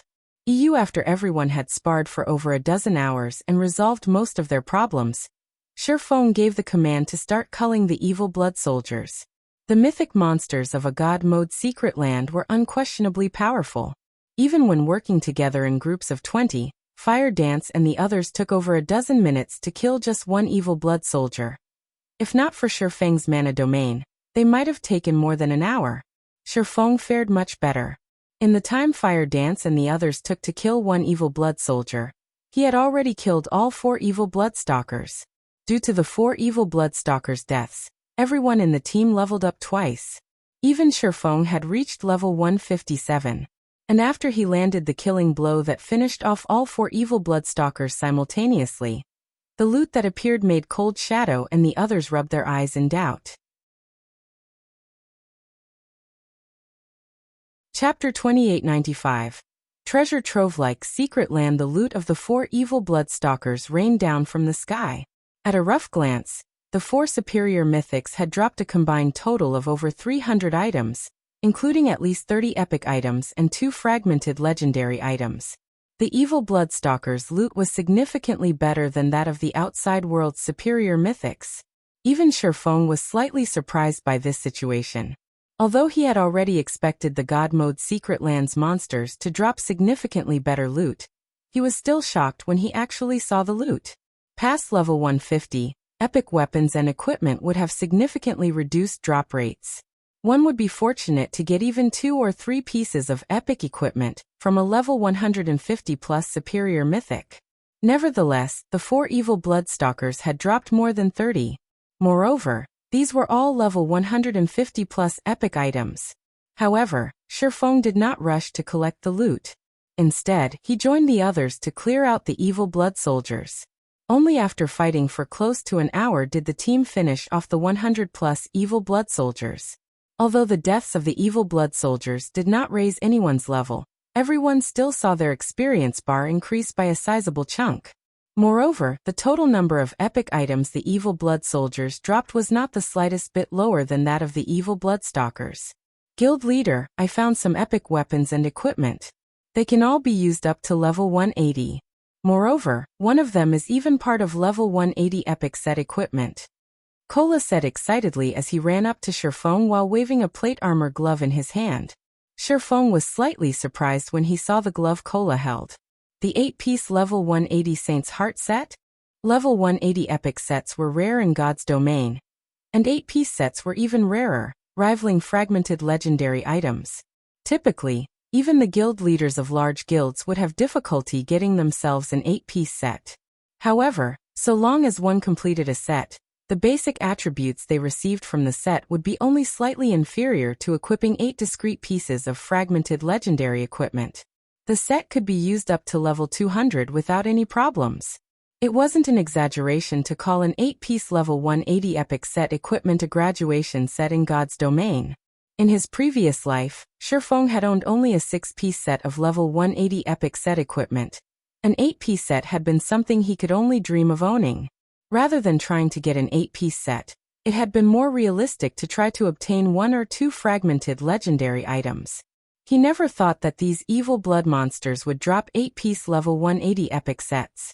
This was definitely a pleasant surprise. A complete set would be the best set equipment available in the current God's domain. It could let an ordinary Tier 4 player gain Tier 5 combat power. Unless a real Tier 5 player appeared, this Tier 4 player would be invincible. Shortly afterward, Yan Tianqing also picked up a part for an 8-piece set of level 180 set equipment. However, this wasn't for the Saint's Heart set but for the Spirit Abyss set, a cloth armor set. Moreover, this wasn't the only piece their team got for that set. Violet Cloud also found one. When all of the loot had been tallied, everyone couldn't help their excitement. They had obtained 71 level 180 epic weapons and equipment, including 5 pieces for 8-piece level 180 sets. 1 for the Saint's Heart set, 2 for the Spirit Abyss set, and 2 for the Magic Dragon set of leather armor. They also had 2 fragmented legendary items. One of them was a shield called Wind's Protection, and the other was a ring called the Spectral Ring. Most importantly, there was also 1 God Crystal among the loot. Upon seeing the evil blood monster's loot, Cold Shadow and the others were exhilarated. Although current superpowers had already acquired a substantial number of fragmented legendary items, with some powerful super guilds having up to 30, these were still far from enough to sate demand. With how many experts there were in a superpower, even core executives would be fortunate to obtain 1 fragmented legendary item. Moreover, the drop rate of fragmented legendary items did not increase along with the level of players. Players had only so many sources of fragmented legendary items. The God Crystal, on the other hand, was crucial for the upgrade of many fragmented legendary items, and practically all superpowers sought to obtain a God Crystal. Unfortunately, nobody knew of any reliable sources of God Crystals. After Shifeng took a look at the 2 fragmented legendary items, he said, "White Feather will take the Wind's Protection. The Spectral Ring is suitable for assassins, so Fire Dance will take it. The GCPs for these 2 items will be gradually deducted from you 2 afterward. Does anyone have a problem with that?" Upon hearing Shifeng's decision, White Feather hurriedly tried to reject his offer, saying, "Guild Leader Black Flame, I'm just a newcomer. Isn't it inappropriate to let me have this shield?" She would be lying if she said she didn't want the Wind's Protection. However, fragmented legendary items served as a guild's foundation. They would normally be passed to the most trustworthy members of the guild. Meanwhile, she had joined Zero Wing just recently. If she were to receive a fragmented legendary shield out of the blue, many people within the guild would surely have opinions about it. When White Feather tried to refuse the shield, Fire Dance said, "Little Sister White, you should take it. The guild leader naturally has his reasons for assigning the shield to you. Moreover, it's just a fragmented legendary shield. The other Tier 4 MTs in our team already have one. If you don't use this one, it'll just end up in the warehouse. Rather than let it collect dust, we would be better off increasing our team's combat power." Kola, Yiwumian, and Turtledove nodded in agreement. Only 4 MTs were participating in this raid, and White Feather was one of them. If she didn't have a fragmented legendary shield, she would be in for a tough time later. Seeing that none of the 3 other MTs objected to Shifeng's and Fire Dance's words, White Feather decided to accept the shield. Although she didn't voice her feelings, the sense of belonging she felt for Zero Wing increased significantly. She also secretly admired Zero Wing's generosity. Following this, Zero Wing's members continued exploring the evil god's secret land after an hour's rest. The team encountered many ambushes throughout the expedition, with some ambush parties having more than 200 evil blood soldiers. The combat tactics these evil blood monsters employed also became increasingly subtle. Initially, they only blindly charged at Zero Wings members. Afterward, they began launching sneak attacks and relying on healers in combat. At one point, they even set traps for Shifeng, incapacitating him for short periods. Fortunately, thanks to Shifeng's presence, Zero Wings' team never suffered a catastrophic loss. After every battle, the dead were resurrected, and the team's combat power returned to peak condition. The team fought in the evil god's secret land for 4 consecutive days. Apart from logging off to rest and receive updates on the outside world situation, everyone spent the rest of their time exploring the secret land until they reached the inner region. By the time the team arrived in the inner region, everyone was at least level 165 already. Shifeng had even reached level 167. Their leveling speed was astonishing even for Tier 4 and Tier 5 players. Past level 150, every level up required an astronomical amount of EXP. Tier 4 players would be fortunate if they could gain a level a day. Yet, Zero Wings members had gained over 10 levels in the past 4 days. However, compared to their levels, what excited everyone more were the weapons and equipment they got. At this point, everyone in the team had already replaced their old items with level 180 epic weapons and equipment. The team had also obtained a total of 45 fragmented legendary items. Read latest chapters at Wuxia World. Even Shifeng was astonished by this harvest. He never thought that a level 150 plus God mode secret land would be such an amazing place. It was no wonder the various superpowers in the past had been so desperate to enter these secret lands. In addition to this harvest, the team had also completed 6 8-piece level 180 epic sets. 1 Saint's Heart set, 3 Spirit Abyss sets, and 2 Magic Dragon sets. The sight of these sets rendered Cold Shadow and her subordinates utterly speechless. In the current God's domain, level 150 epic sets obtained by players numbered less than a handful, let alone level 180 epic sets. After some deliberation, Shifeng had decided to give the Saint's Heart set to Gentle Snow, the Spirit Abyss sets to Aqua Rose, Violet Cloud, and Iluafei, and the Magic Dragon sets to Fire Dance and Yin Tianxing. Upon equipping these sets, the 6 players saw their combat power skyrocket. Now their basic attributes were only second to Shifeng's. Gentle Snow in particular had her strength attribute near the 70,000 mark, surpassing even ordinary level 150, Tier 5 NPCs. Lastly, Shifeng had given the 24 God crystals they acquired during these past 4 days to Gentle Snow, Aqua Rose, and Fire Dance to upgrade their fragmented legendary equipment to legendary rank. Even Cold Shadow's eyes had grown bloodshot at this sight, envy filling her heart. At this time, Fire Dance, who was scouting ahead of the team, suddenly reported through the team chat, "Guild leader, I found a primordial ruin."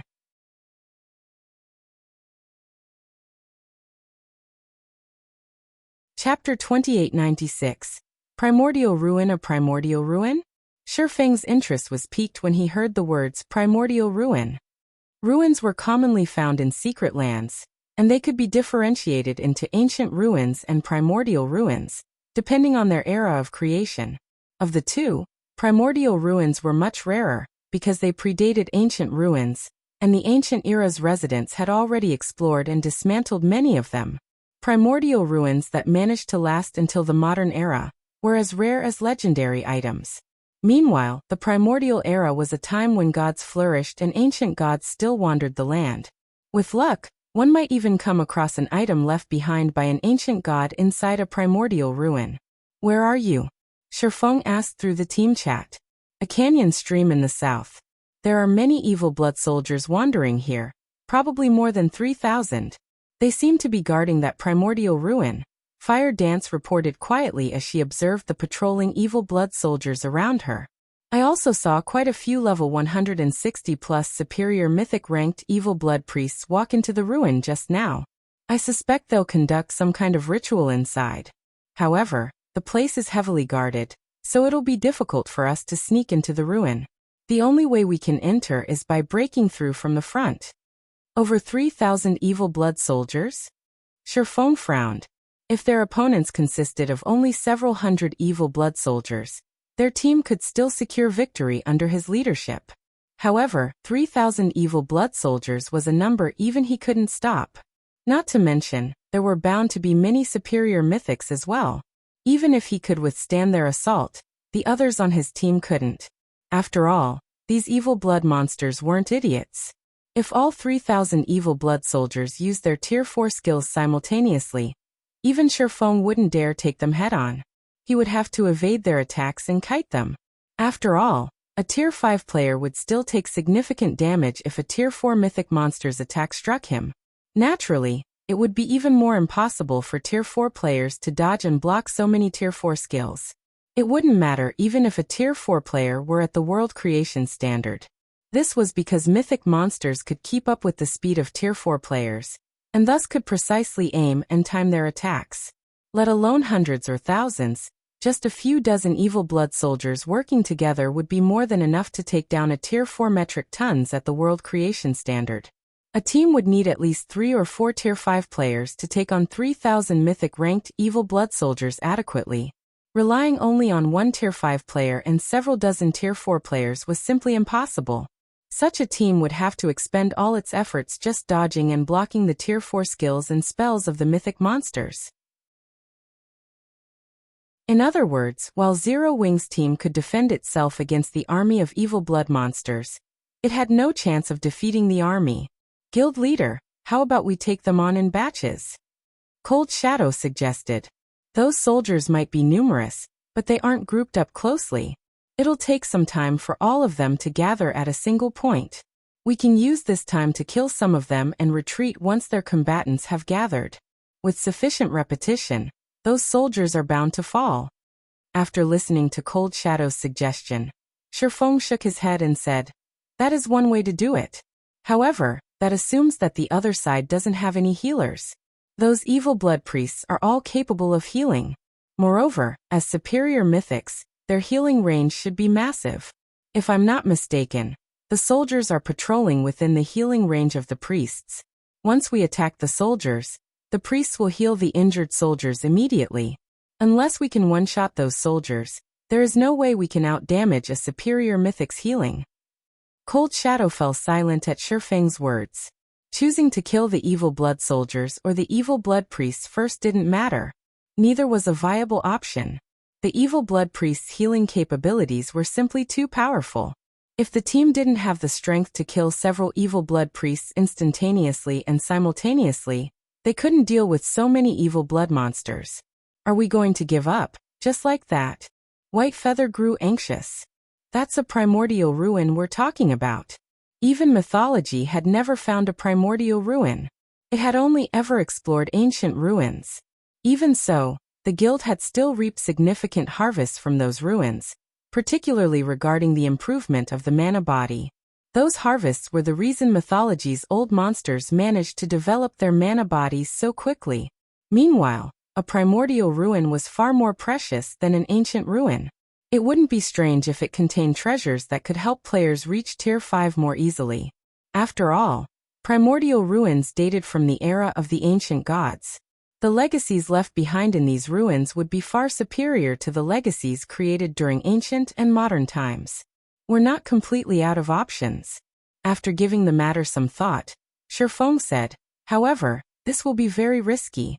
We might even suffer a team wipe." All secret lands had entrance limits. Depending on a secret land's rank, the entrance limit imposed on players would also differ. In the case of God Mode secret lands, players could enter only once every 10 days. If a player team suffered annihilation, they would be resurrected outside the secret land, and would have to wait 10 days to re-challenge it. Meanwhile, the team's significant harvest in the evil god's secret land meant they didn't have to risk their lives for a primordial ruin. They could just continue hunting in safer parts of the secret land, and raising their strength. Upon hearing Shifeng's statement, Cold Shadow asked curiously, "Guild leader, how confident are you?" "Roughly 30%, Shifeng said. "Of course, that's assuming nothing unexpected happens inside the ruin." 30. Cold Shadow did a double take at Shifeng. This was already a very high success rate considering their opponents consisted of 3,000 plus evil blood soldiers and priests. She then said, "I think we can give it a try. While it would indeed be unfortunate if we failed, in our current state, achieving further qualitative improvements in the evil god's secret land would be difficult unless we venture deeper into the inner region. However, there should be plenty of Tier 5 legendary monsters roaming there, and we don't know if we can defeat such a monster. Rather than take our chances against a legendary monster, we might as well risk our lives for a primordial ruin. It'll be a huge jackpot for us if we succeed." Tier 5 legendary monsters weren't easy opponents to defeat even if they had a Tier 5 player on their team, just like how Tier 4 players had great difficulty soloing a Tier 4 mythic monster. Moreover, a fight with a legendary monster inside the evil god's secret land would easily attract more legendary monsters. If 2 legendary monsters appeared, a team wipe was all but guaranteed. Only Shifeng might escape alive. When Blackie, Cola, and the others heard Cold Shadow's reasoning, they too nodded in agreement. Their team's equipment standard had improved by leaps and bounds already, and further significant improvements would be difficult within a short time. Only 8-piece level 180 epic sets and fragmented legendary items could provide them with such improvements. Upgrading fragmented legendary items into legendary items was also highly dependent on luck, as not every fragmented legendary item needed only god crystals for their upgrade. Not to mention, the drop rate of god crystals was completely random. These weren't items that could be obtained on demand. "Since you all see no problem with it, let's give it a try then," Shifeng said when he saw everyone's willingness to risk their lives. Entering the primordial ruin is actually a very straightforward process. I just need someone to attract the evil blood monster's attention. So long as a sufficient number of them get lured away, I will be able to enter the ruin. However, you must also make sure to pin down those lured monsters. Otherwise, if they flood into the ruin after me, I won't be able to do anything. "Leave it to us, guild leader," Cola said, confidently patting his chest. "If we 4 MTS take turns using our mock skills and life-saving skills, we can keep them busy for 5 minutes without any problem. We magical classes can also use our magic barriers to trap those monsters for some time," Zhao Yueru said, nodding. After hearing everyone's suggestions, Shifeng nodded and said, "All right, I'll leave it to you. I'll try to explore the ruin as quickly as possible." When Shifeng finished speaking, Fire Dance, Cold Shadow, and Yen Tianxing split up, moving in different directions. The 3 assassins attracted the evil blood soldiers' attention and lured them toward the appointed location. However, after attracting the attention of a certain number of evil blood soldiers, the 3 assassins had to activate their berserk skills and all sorts of life-saving skills to stay alive. Fortunately, they eventually succeeded in luring over 70% of the evil blood soldiers to the appointed location. There, Cola, Yi Wumian, Turtledove, and White Feather used their mock skills on the lured evil blood soldiers, forcefully shifting the monster's aggro to themselves. The 4 MTs then activated their life-saving skills and began kiting and dodging the monster's attacks. The healers standing in the distance also showered healing spells on the 4 MTs, repeatedly dragging them back from the jaws of death. Once the 4 MTs had the evil blood soldiers pinned down, Shifeng, who was hiding near the primordial ruin, entered the void and dashed toward the ruin. With the Nightwalker's Cape's ability, Shifeng could cross several hundred yards with just one step. As if he had activated instantaneous movement several times consecutively, he crossed a distance of several thousand yards in just 2 seconds, and arrived at the primordial ruin's entrance. And before the evil blood monsters standing guard there could react to his arrival, he had already dashed inside. The instant Shifeng entered the primordial ruin, the evil blood monsters in the vicinity went into a frenzy and swarmed toward him.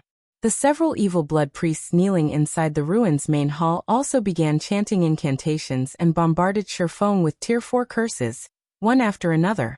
However, now that Shifeng possessed a piece of legendary equipment, this degree of offensive was nothing to him. He easily evaded the oncoming attacks.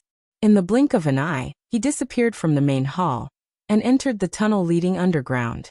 Although he came across various magic traps along the way, they were practically non-existent to him, as he was a grandmaster magician.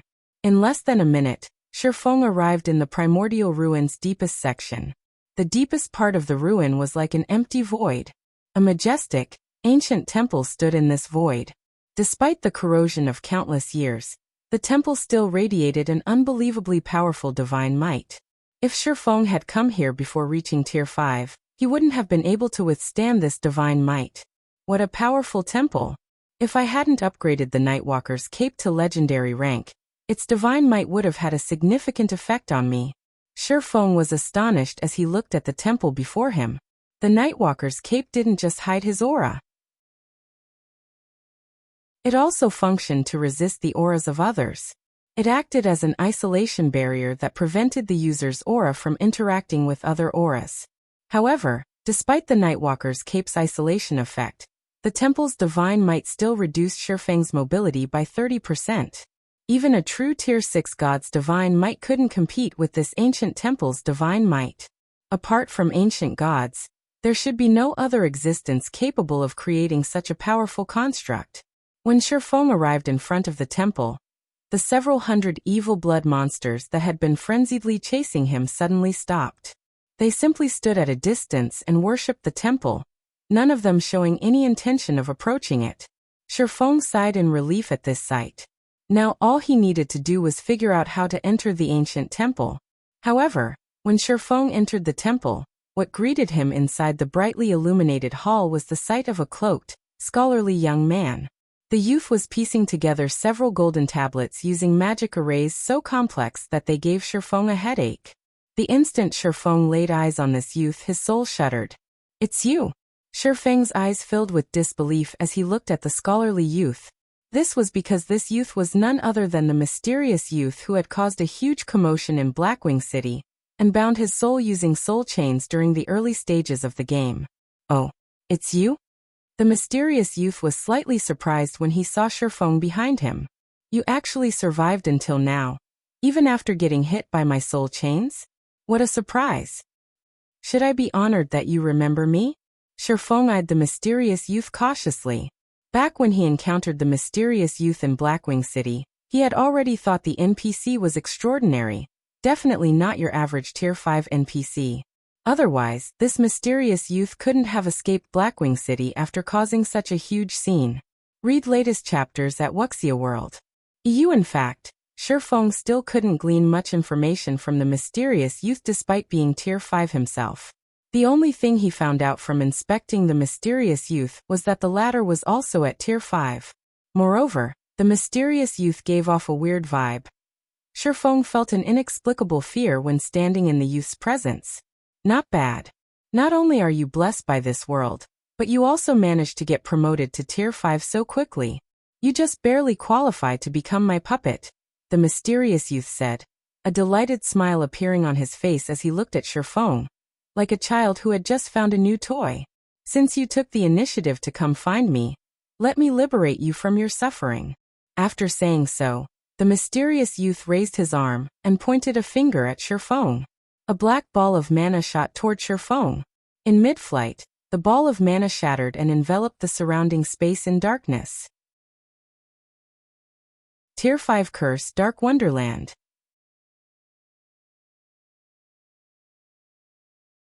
Chapter 2897. Terrifying Scholar Shifeng tensed when he saw the mysterious youth's Tier 5 curse activate. He immediately unsheathed the Light of Two Worlds and counterattacked. World Breaker. Suddenly, a blinding beam struck at the endless darkness.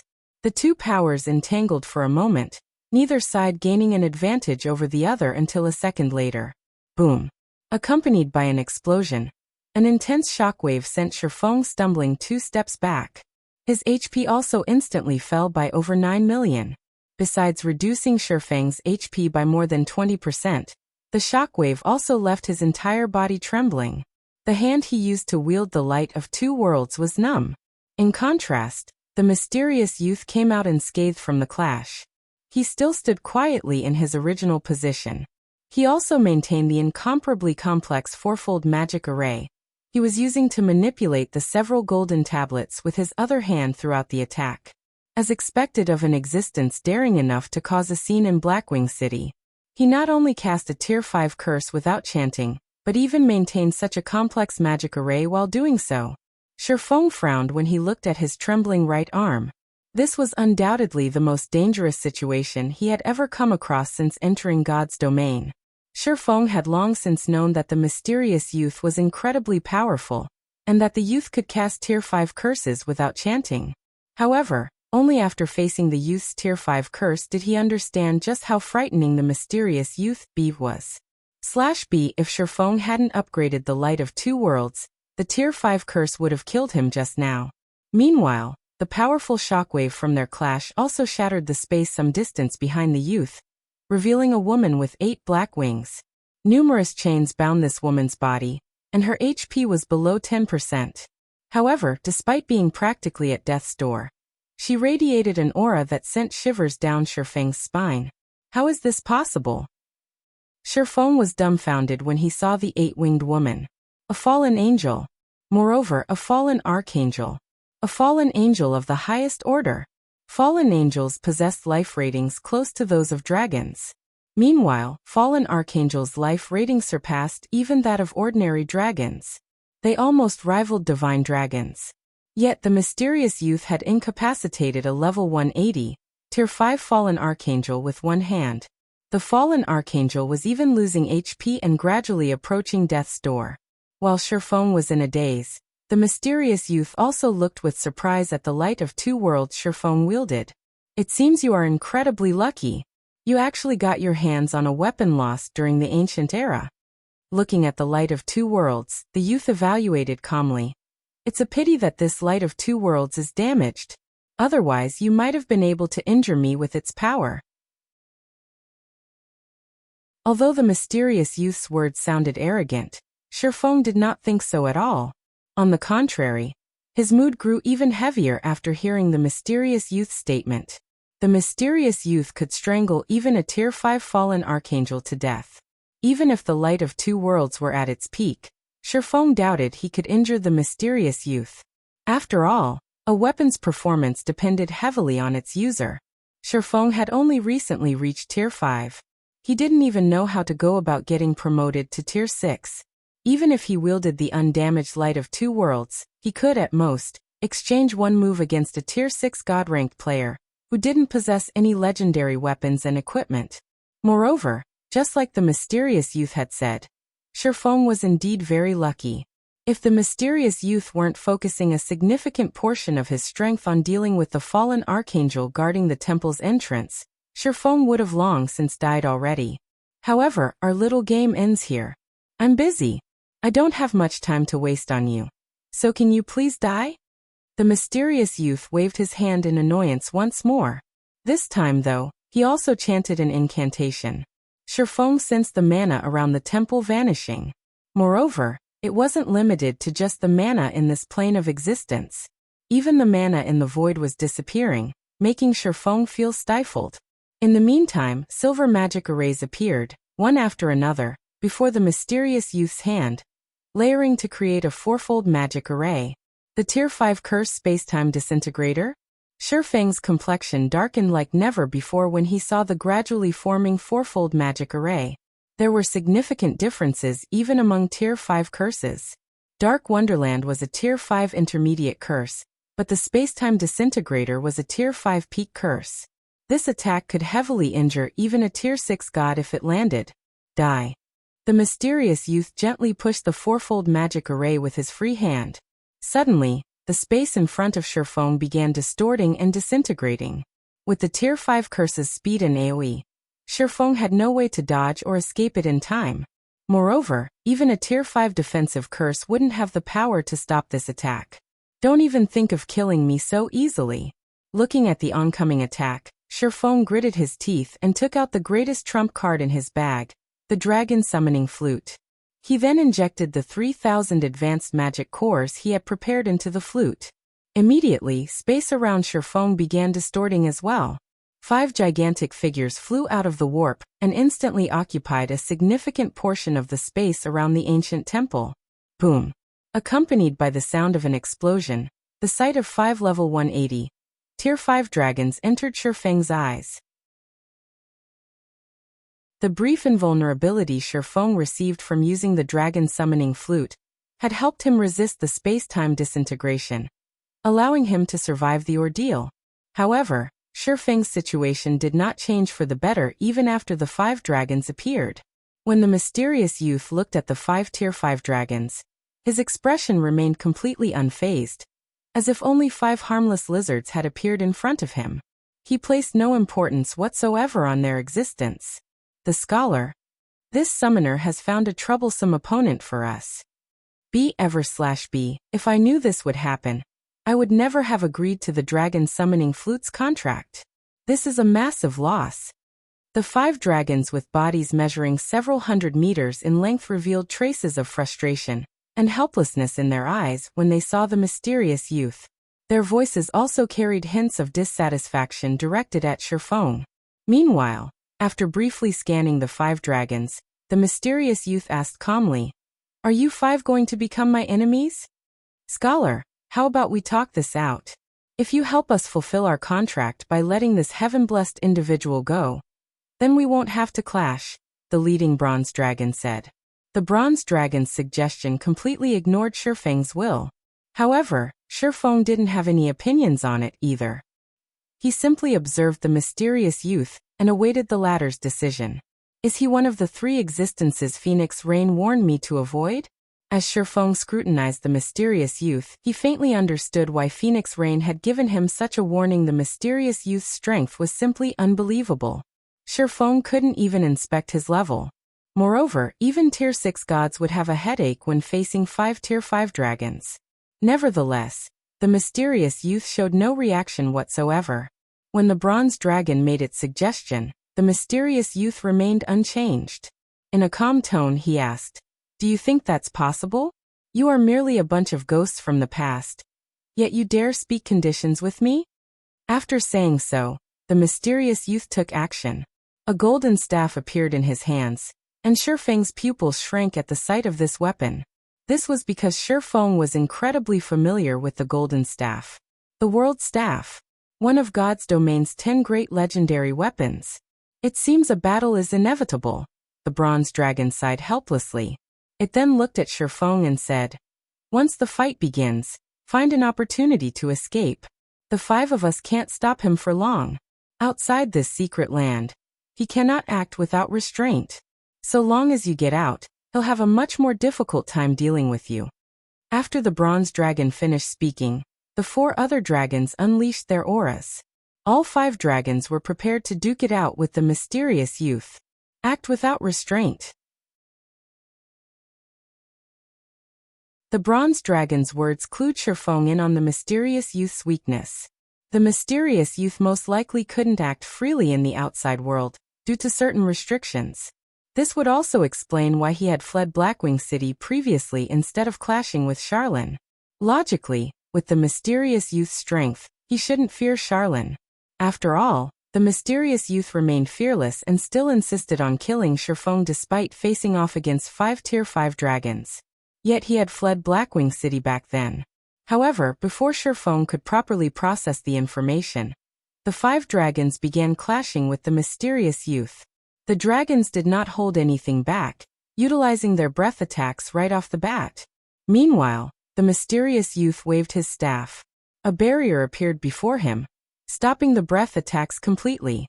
As a result, the 2 sides entered a stalemate. "You damnable things. If I wasn't occupied with something important here, do you think you 5 little bastards can stand up against me?" The mysterious youth grew dissatisfied when he saw the stalemate. Ignoring the mysterious youth's words, the leading bronze dragon shouted at Shifeng, "Run now!" Although the 5 dragons had pinned down the mysterious youth with their breath attacks, the mysterious youth's barrier was also steadily advancing toward the dragons. He held a clear advantage over the dragons. "Do I leave?" Shifeng hesitated as he looked at the mysterious youth and the golden tablets beside him. He had a hunch that if he let the mysterious youth achieve his goal, something very troublesome would happen in the near future. He might even get swept up in this big problem. Despite facing the all-out attacks of 5 Tier 5 dragons, The mysterious youth still split a significant portion of his attention into manipulating the golden tablets to unravel the divine runes wrapped around the fallen archangel. Shifeng was certain that the fallen archangel had a big secret hidden on her body. Screw it. Gritting his teeth, Shifeng chose to spend his legacy skill points to learn the Tier 5 legacy skill Returning Blade, the sole Tier 5 Berserk skill available to him. Even after players reached Tier 5 in God's domain, the legacy skill points they earned through leveling up wouldn't be enough to learn even one Tier 5 legacy skill. Typically, they would still need to accumulate more points through quests. Fortunately, Shifeng had acquired a lot of legacy skill points from handing Beast Emperor over to the War God's Temple. Those, combined with his leftover points, were just enough to learn one Tier 5 legacy skill. Shifeng had previously chosen not to learn a Tier 5 legacy skill first to have more options in future predicaments.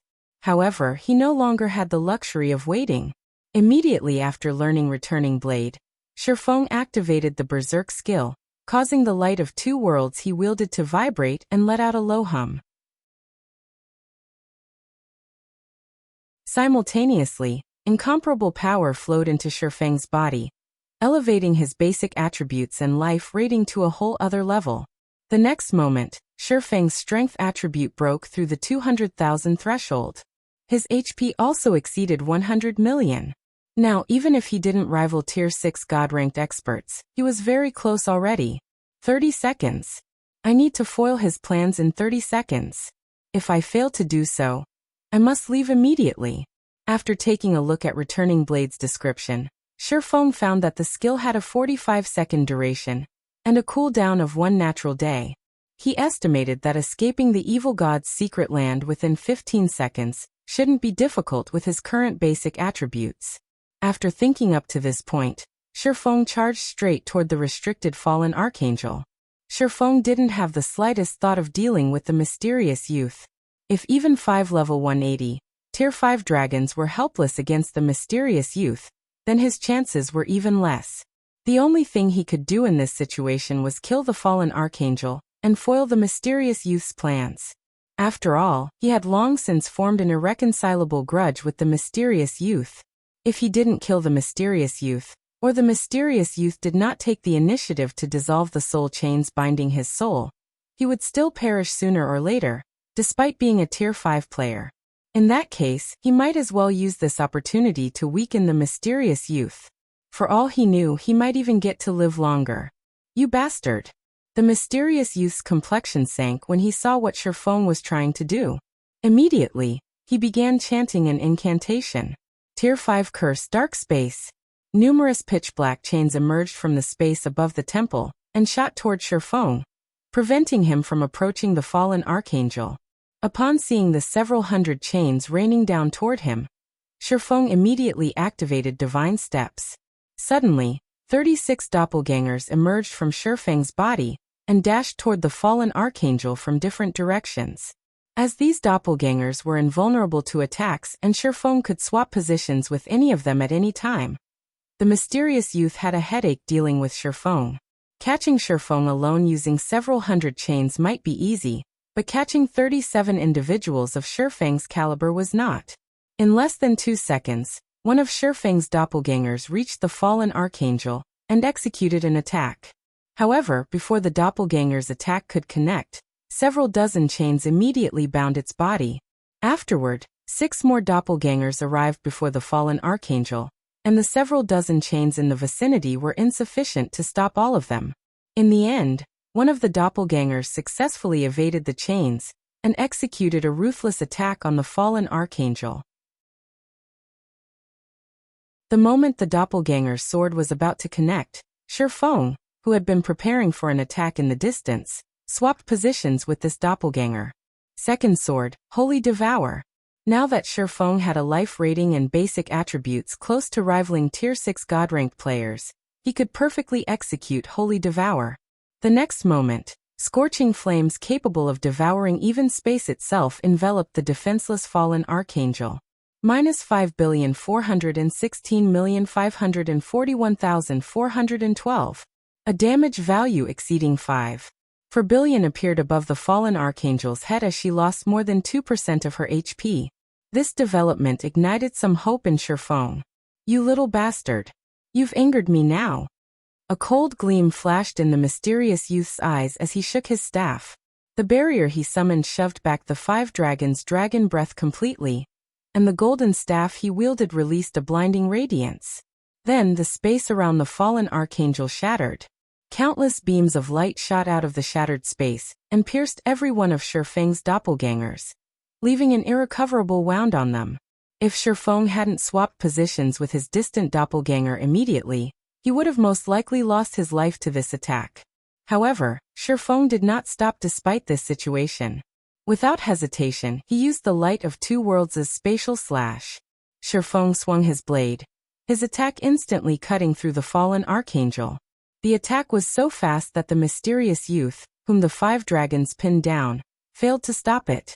Meanwhile, this attack had reaped nearly 3% of the fallen archangel's HP. "That's enough from you." The mysterious youth began chanting another incantation for a defensive curse when he saw the fallen archangel's dwindling HP. "Die."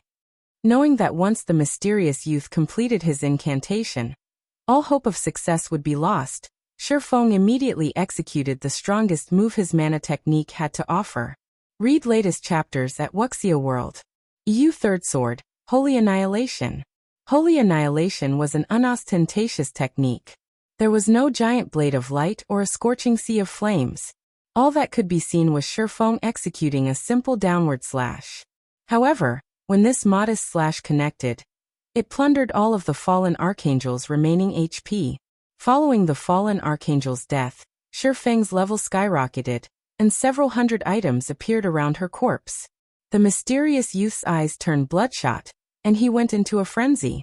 Sherfeng immediately grabbed a few of the strongest items he saw, swapped positions with his doppelganger again, entered the void, and dashed for the temple's exit.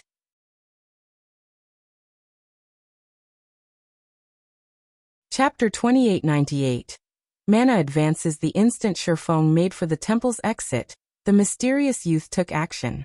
Now that the mysterious youth no longer had most of his strength and attention tied up with the fallen archangel, he had recovered to his peak condition. With a wave of his staff, he summoned 3 fourfold magic arrays around him. Tier 5 Curse, World Severance. Tier 5 Curse, Spacetime Seal.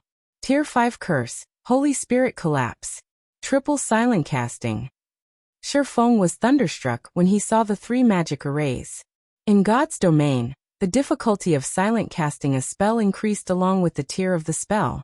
Even Tier 5 Divine Mages would have difficulty silent casting one Tier 5 spell, while double silent casting Tier 5 spells was something only the best among Tier 5 magical classes could accomplish.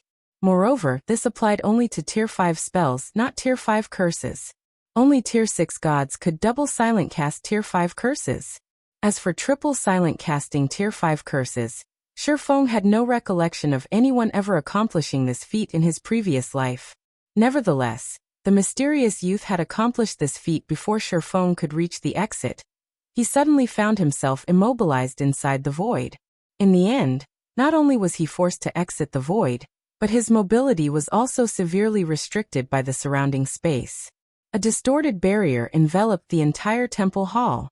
6 pillars of light then appeared around Sherfeng, forming an intricate magic array that caged him. Afterward, the ground lit up with a divine glow, causing the mana within the affected space to disintegrate rapidly.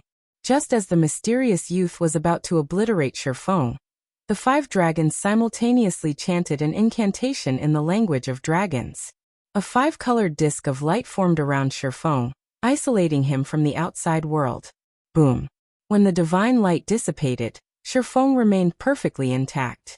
However, the brightness of the disk of light protecting him had dimmed significantly as a result. Evidently, it could withstand only a limited number of attacks from the mysterious youth's Holy Spirit collapse. It wasn't an invincible defensive spell. The mysterious youth glared at the 5 dragons hatefully and said coldly, "A futile struggle. All of you will die here today." After saying so, the mysterious youth waved his staff, and the space within the temple darkened. Countless dark purple chains emerged from the void, and instantly bound 3 of the 5 dragons, thoroughly immobilizing them. Only the leading bronze dragon and a fire dragon had managed to evade the chain's initial assault by relying on their skills. Shifeng had also managed to evade the chains, thanks to his 36 doppelgangers. However, now that chains surrounded the entire hall, he was in a tight spot. With World Severance and Spacetime Seal acting on the hall, even a Tier 6 God-ranked player would have trouble breaking out, let alone a Tier 5 player like Shifeng. It's all or nothing. Looking at the nearby distorted barrier, Shifeng gritted his teeth and used the Light of Two Worlds as second skill, Golden Soul. After he had reached Tier 5, the skill had also undergone a qualitative transformation. Instead of providing a boost to his perception and control of mana, it now upgraded the quality of his soul. Activating the skill would grant him a soul bordering that of Tier 6 gods. However, activating this skill came with risks. When activated at Tier 5, Golden Soul would leave his soul in a weakened state for a short period once the skill's duration ended. A side effect like this would significantly impact a player's performance. This made Golden Soul a skill reserved for last-ditch stands. After Shifeng activated Golden Soul, his perception of the world around him changed completely. As if he was a three-dimensional being looking at a two-dimensional world, he could see everything around him with incredible clarity. The ambient mana also became an extension of his body, and he could freely manipulate it at will. It was much better than when he manipulated it using his mana domain. He had finally reached the level of actually manipulating mana. Immediately, Shifeng brandished the Light of Two Worlds at the distorted barrier before him. Third Sword, Holy Annihilation. Compared to the Holy Annihilation Shifeng executed before, the one he executed now had undergone a heaven-defying transformation.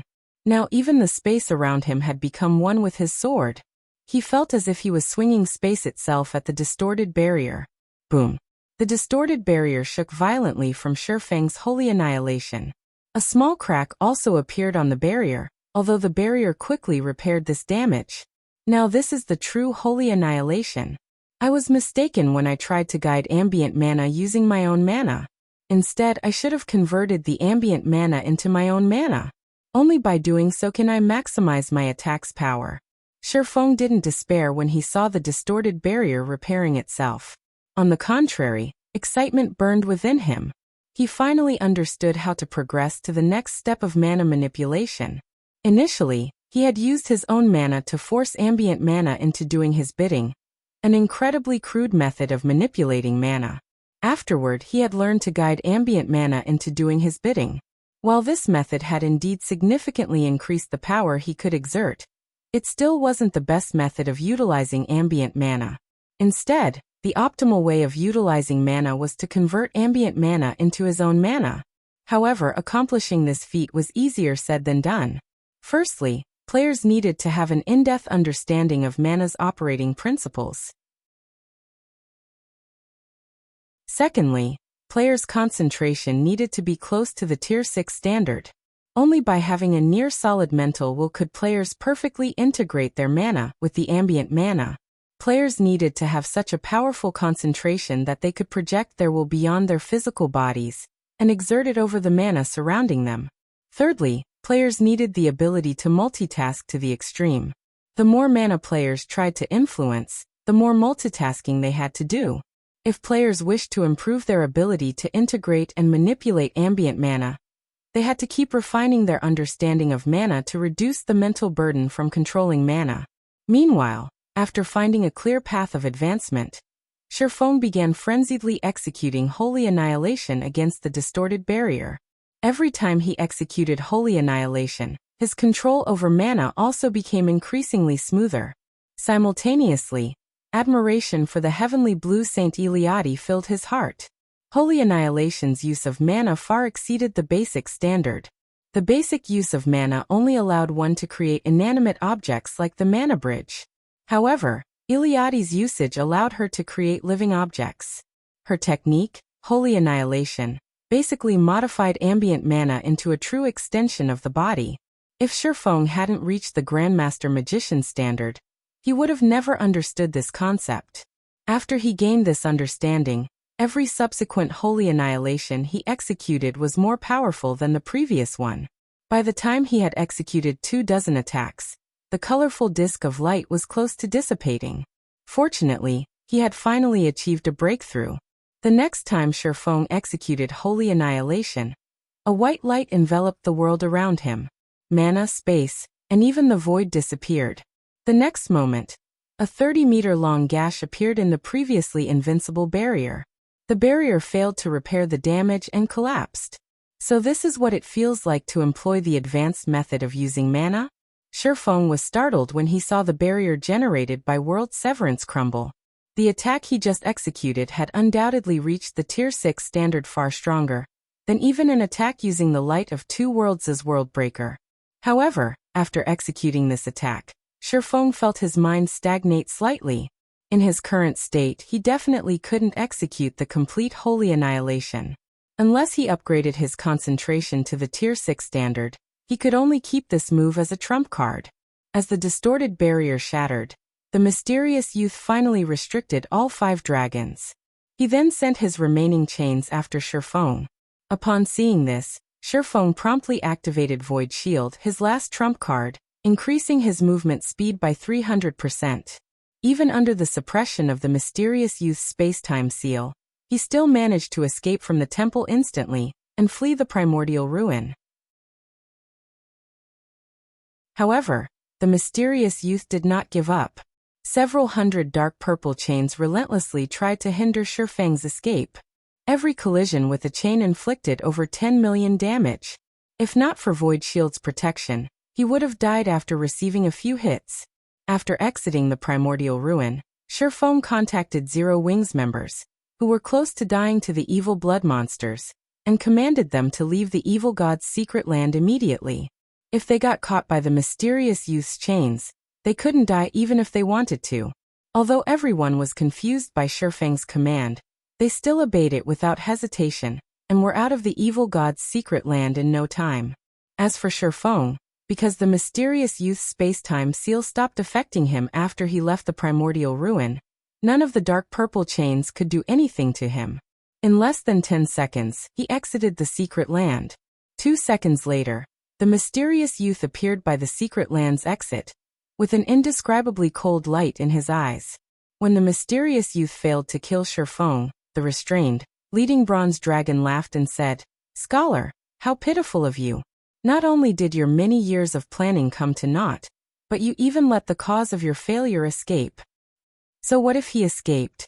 Do you think I can't do anything to him outside?" The mysterious youth did not get angered by the bronze dragon's words.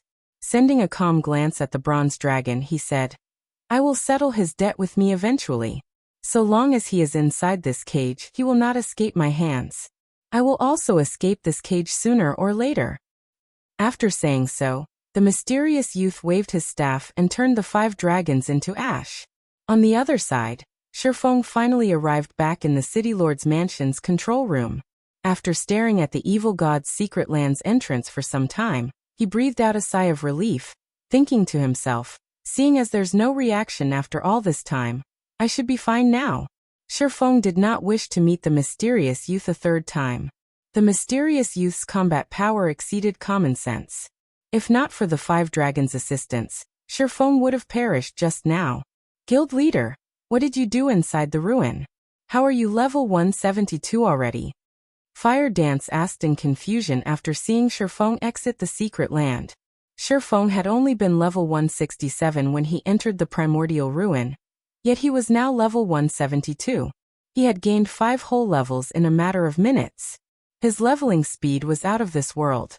When Shifeng took a look at his own level, he too was slightly surprised. He never thought that killing a level 180, Tier 5 Fallen Archangel would grant so much EXP. Not to mention, he hadn't killed the Fallen Archangel by himself. What he had done was basically kill steal. So he hadn't received all of the EXP the Fallen Archangel granted. Yet he still leveled up 5 times. Through this, he could tell just how powerful the Fallen Archangel was. If he had come across her under normal circumstances, he would have died without a doubt. "You killed a level 180, Tier 5 Fallen Archangel? Guild leader, you're not lying to us, right? That's a Fallen Archangel we're talking about." Everyone was momentarily stunned when they heard Shifeng's explanation. They couldn't help doubting his words. Fallen archangels were existences rivaling divine dragons. A Tier 5 fallen archangel was in existence standing at the apex of the current god's domain. A Tier 5 player would be fortunate to escape a Tier 5 fallen archangel, let alone kill one. Read latest chapters at Wuxia World. You of course not. Shifeng chuckled when he saw the skeptical looks they all gave him. What good would lying to you do? Moreover, I also grabbed some items that fallen archangel dropped. After saying so, Shifeng took out the 4 items he looted from the fallen archangel. As soon as he did so, the mana in the control room froze, and everyone gasped inadvertently. They all felt their hearts palpitating in fear in the presence of the 4 items, and they stumbled back despite themselves. Meanwhile, after Shifeng took a look at one of the items he took out of his bag, he too was stunned. Astonishment filled his eyes as he stared at the rainbow-colored crystal ball before him. An ancient god's eye?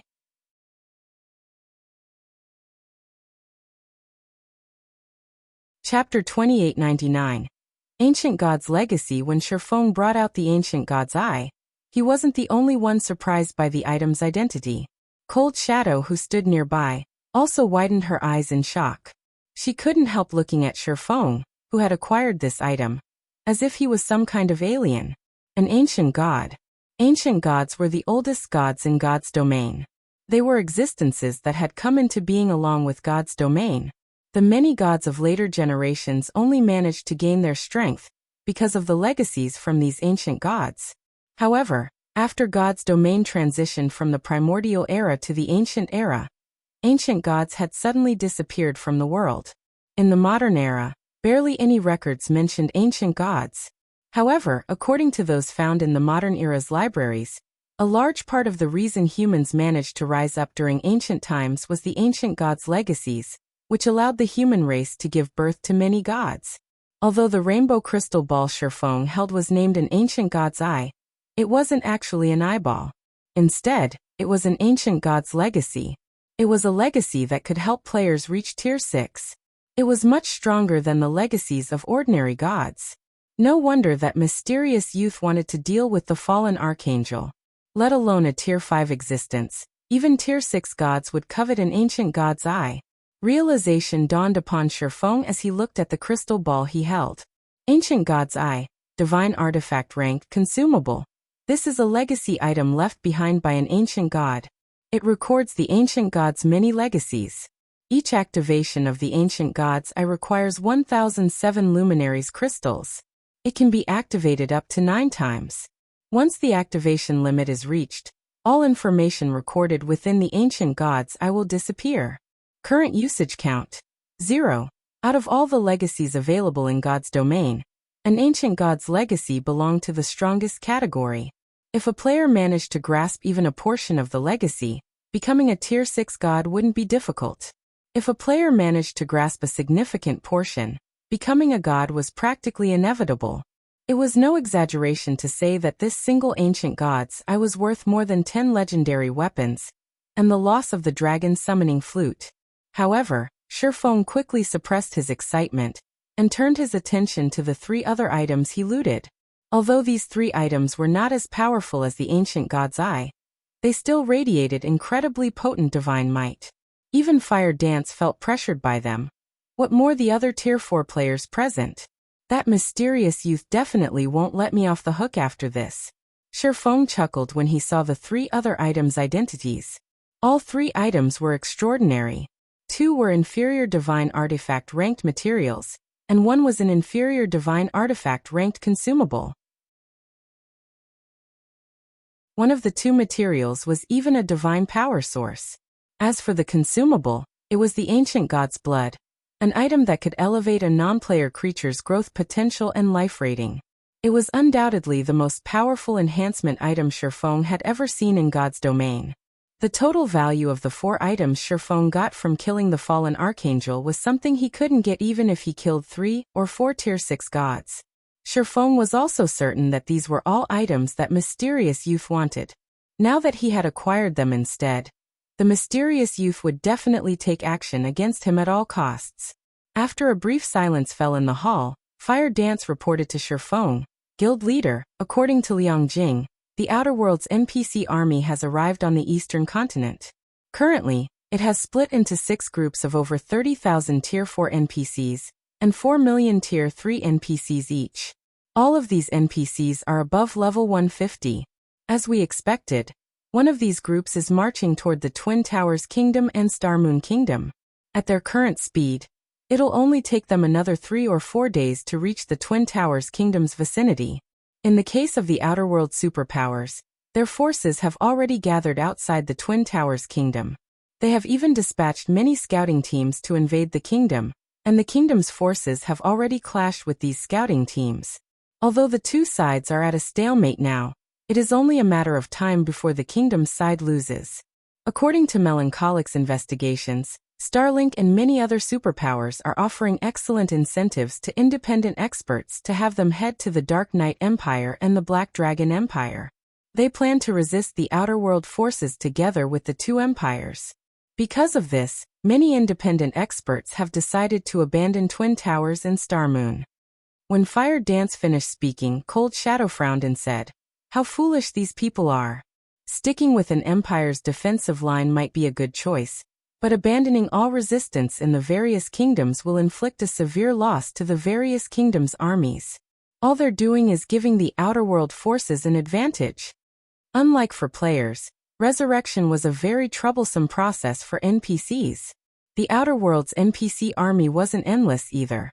Hence, if players worked together to defend the various kingdoms, repelling the Outer World forces was entirely possible. In the worst-case scenario, they could at least weaken the Outer World forces. Abandoning the various kingdoms outright, and choosing to fight a decisive battle at the defensive lines of empires, was an absolutely foolish decision. However, Shifeng wasn't too surprised by this situation. Calmly he said, "This is normal. Although players can recover the levels they lose with a little effort, finding replacements for the weapons and equipment they lose is very difficult. Given a choice, they will naturally prefer a more stable battle. Not to mention, with Starlink and the other superpowers' interference, it's only natural for independent players to abandon resisting in kingdoms and choose to fight in empires instead." In his previous life, the most astonishing aspect of a war between countries wasn't the number of player deaths. Instead, it was the weapons and equipment lost. Many kingdoms and empires had suffered annihilation because the player forces in those countries had depleted their stockpile of weapons and equipment.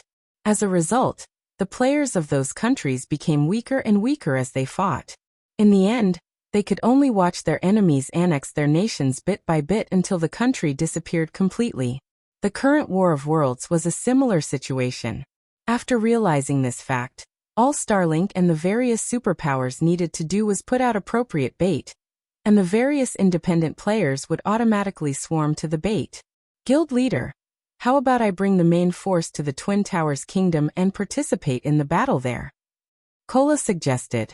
"I refuse to believe that we can't kill a bunch of scouting teams.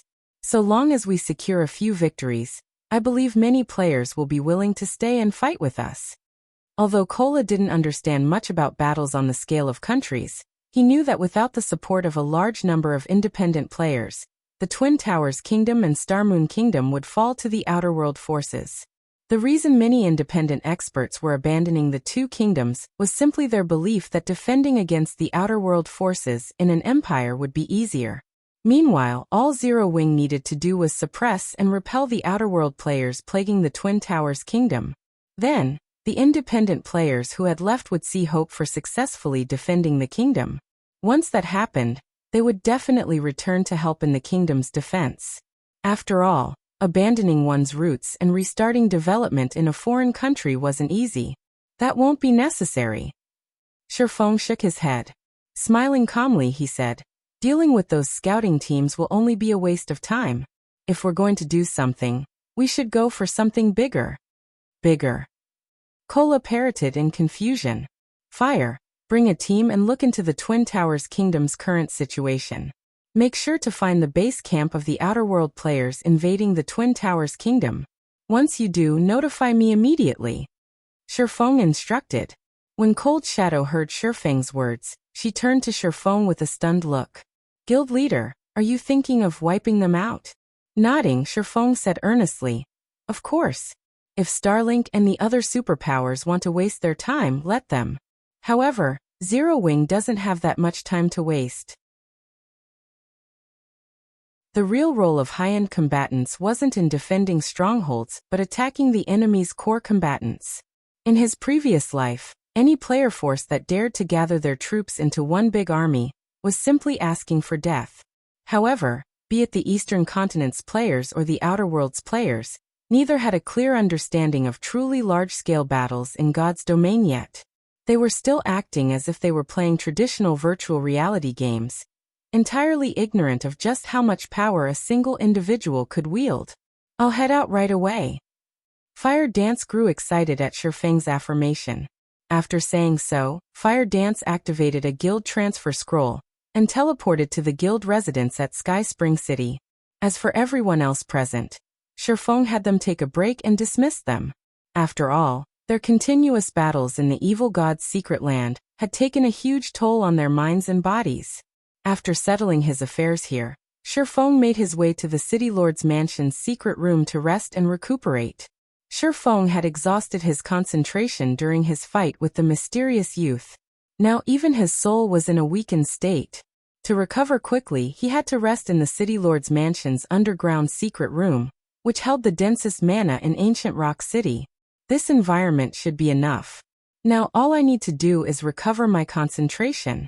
After setting up a simple mana-gathering magic array, Shifeng took out a crystal of souls from his bag and ate it. Immediately, a wave of comfort spread across his soul. Once his soul had fully recovered, Shifeng fished the ancient god's eye from his bag. He then took out 1007 luminaries crystals from his dwindling stockpile and injected them into the ancient god's eye. During his fight with the mysterious youth, Shifeng had come to understand just how feeble he was. Read latest chapters at Wuxia World. EU. Now that Shifeng had the threat of the mysterious youth and the outer world forces looming over him, it was best if he increased his strength as quickly as possible. Hence, he did not intend to strengthen himself before receiving the legacy guidance in the ancient god's eye. Instead, he would inherit it now to maximize his current strengths. After Shifeng injected the 1007 luminaries crystals, the ancient god's eye suddenly released purple fumes, which gradually seeped into his body and merged with his soul. The moment his soul came into contact with the purple fumes, Shifeng suffered a splitting headache, and an unprecedented heat spread throughout his body. He felt as if someone was trying to cram an endless amount of knowledge into his brain, and his brain was working overtime and heating up as it tried to process all this information.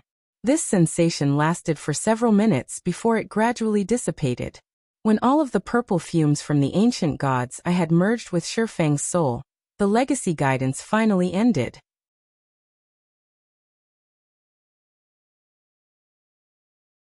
Chapter 2900. Legendary weapon. Even after the purple fumes in the secret room disappeared, Shifeng remained seated, unmoving like a statue. Only after more than a dozen minutes had gone by did he slowly open his eyes and take a deep breath. How close! Shifeng celebrated inwardly as he looked at the ancient god's eye. Had my concentration not reached the Tier 5 intermediate standard already, I would have most likely failed to absorb 100% of the legacy guidance.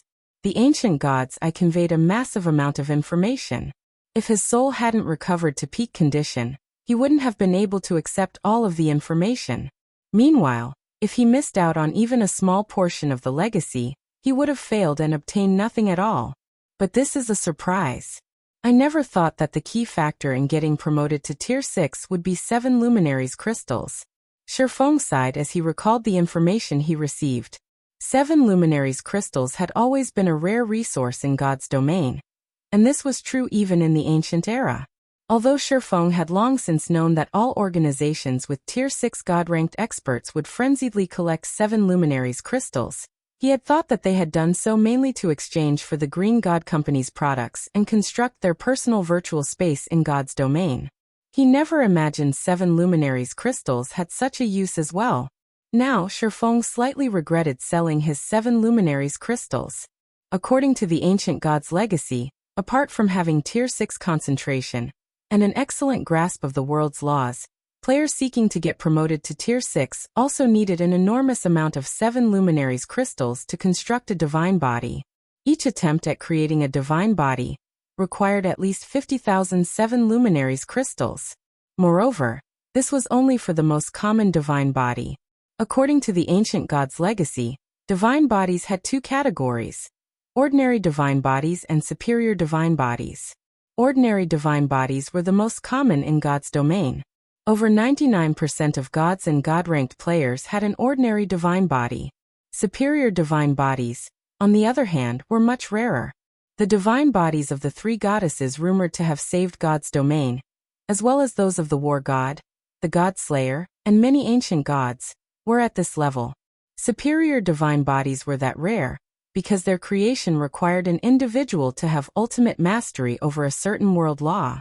This was also why individuals titled saints possessed the strength to contend against gods. Saints were mortals who had achieved ultimate mastery over a certain world law, but did not become gods. In addition to this requirement, constructing a superior divine body cost 100,000 7 luminaries crystals. And worse, players would lose all of the invested crystals if they failed even once. In contrast, the construction of an ordinary divine body occurred in stages. Even if players failed, they would lose only the crystals they invested in that particular stage. This gradual method also allowed them to know where they went wrong. However, that wasn't the case for the construction of a superior divine body, which was an all-or-nothing attempt. Players were required to spend all 100,000 7 luminaries crystals in one fell swoop to construct their divine bodies.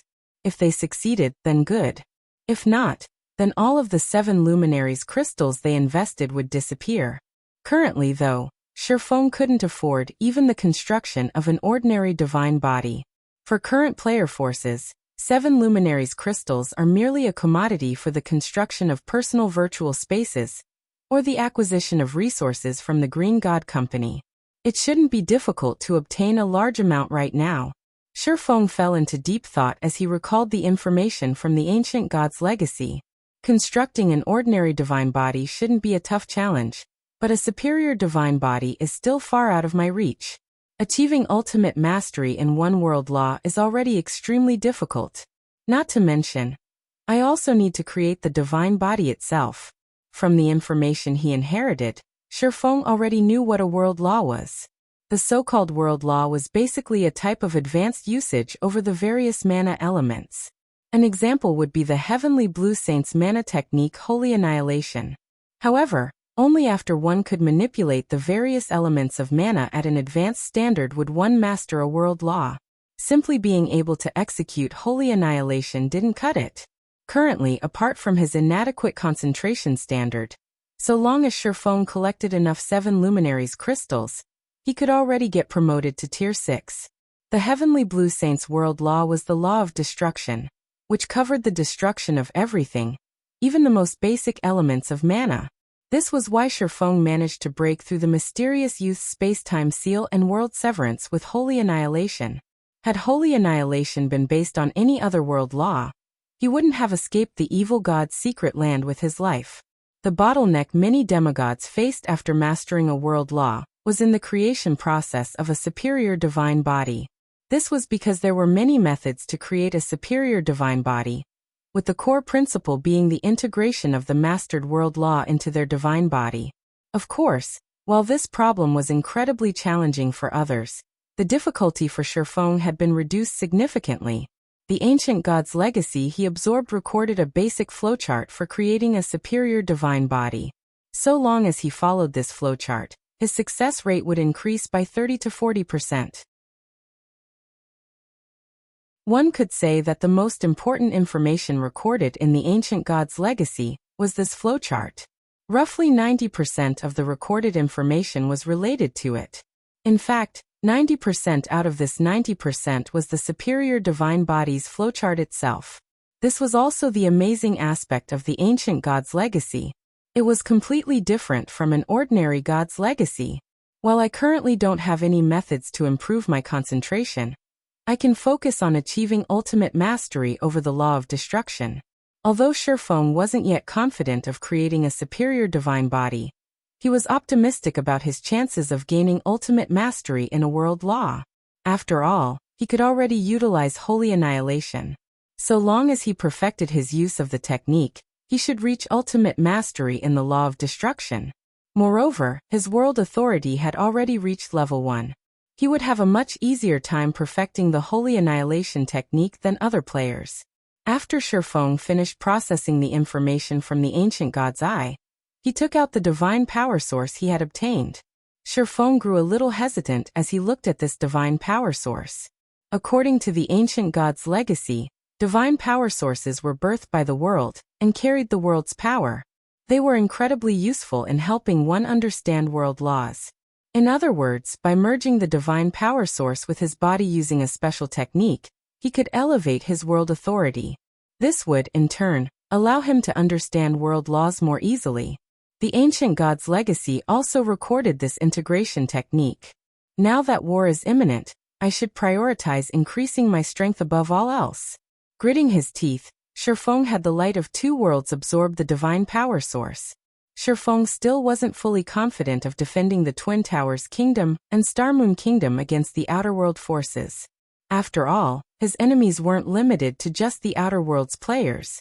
He also had to face the Outer World's NPCs.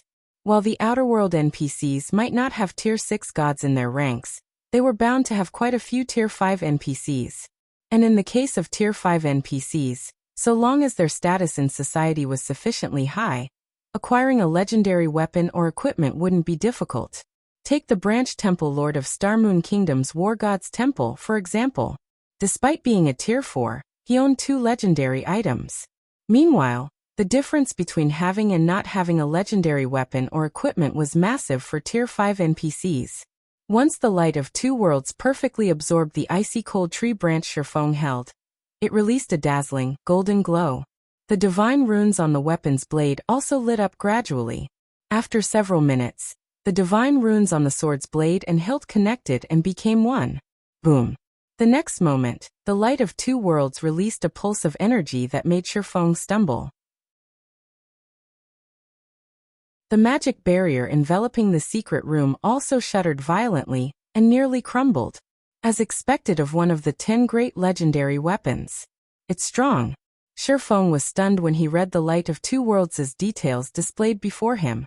Light of Two Worlds, one-handed sword, legendary rank, equipment requirement, strength 20,000, tier 3 attack power 450% of strength, attack speed, 4% of agility, all attributes, increases according to the user's level. When equipped, attacks gain the mana annihilation effect, causing a spatial collapse in an area of 4 by 100 yards. Attacks have a 50% chance to deal 300% damage. Attacks have a 20% chance to deal 500% damage. Attacks deal 300% damage to targets under Tier 6. Attacks carry the mana destabilization effect. Strength increased by 240%. Agility increased by 210%. Intelligence increased by 180%. Endurance increased by 60%. Attack speed increased by 200%. Ignore levels plus 100. All sword type skills plus 2 level, up to Tier 6 peak. Power of all attacks increased by 2 ranks, up to Tier 6 peak. Effective mana increased by 150%. Additional passive skill world power increases the user's life rating. Additional active skill 1 spatial slash, Tier 6 4/6 attacks, increases strength by 1,500%, power by 2 ranks, up to Tier 6 peak rank at maximum, and attack range to 5,000 yards. Cooldown, 30 seconds. Additional active skill 2 Golden Soul, Tier 6 upgrades the user's soul by 1 rank and world authority by 1 level, up to level 3, and reduces concentration consumption by 90%. Duration, 2 minutes. Cooldown, 1 hour. Additional active skill 3 World Breaker, Tier 6 consumes 10% of the user's concentration and mana to enhance the Light of Two Worlds, granting the weapon the power to break worlds for 1 attack. Forcibly increases the power of attack by 1 tier, up to Tier 6 peak rank at maximum. Cooldown, 30 minutes. Created by the Ancient God of Light. The light of two worlds possesses the power to cut all things. Looking at the basic attributes the light of two worlds provided, Shifeng finally understood why people wielding legendary weapons could transcend tiers. A Tier 3 player wielding this thing could probably beat up Tier 4 players. While holding the light of two worlds, Shifeng inadvertently recalled the several heaven-defying feats that had taken place in his previous life. Back then, players who had been lucky enough to get their hands on legendary weapons while still at Tier 3 had actively hunted all sorts of Tier 4 players. While the legendary weapons those players wielded weren't as strong as the light of two worlds, the basic attributes those weapons provided had still been more than enough for Tier 3 players to trounce Tier 4 players. Only Tier 4 players with highly developed mana bodies and several fragmented legendary items could contend against a Tier 3 player wielding a legendary weapon. Read latest chapters at Wuxia World. After Shifeng equipped the Light of Two Worlds, his strength attribute instantly skyrocketed to 190,000. Now he was only slightly inferior to the average Tier 6 God-ranked player. Now I can put up a fight even against Tier 6 God-ranked experts. Shifeng's confidence rose as he looked at the weapon in his hand. Now even if he had to go up against the mysterious youth, he wouldn't be completely powerless to resist. Following this, Shifeng began familiarizing himself with the fully recovered Light of Two Worlds. After training for 5 hours, he received a call from Fire Dance. Guild leader, I found their base camp. They're hiding in the Shadow Forest, outside the Twin Towers Kingdom.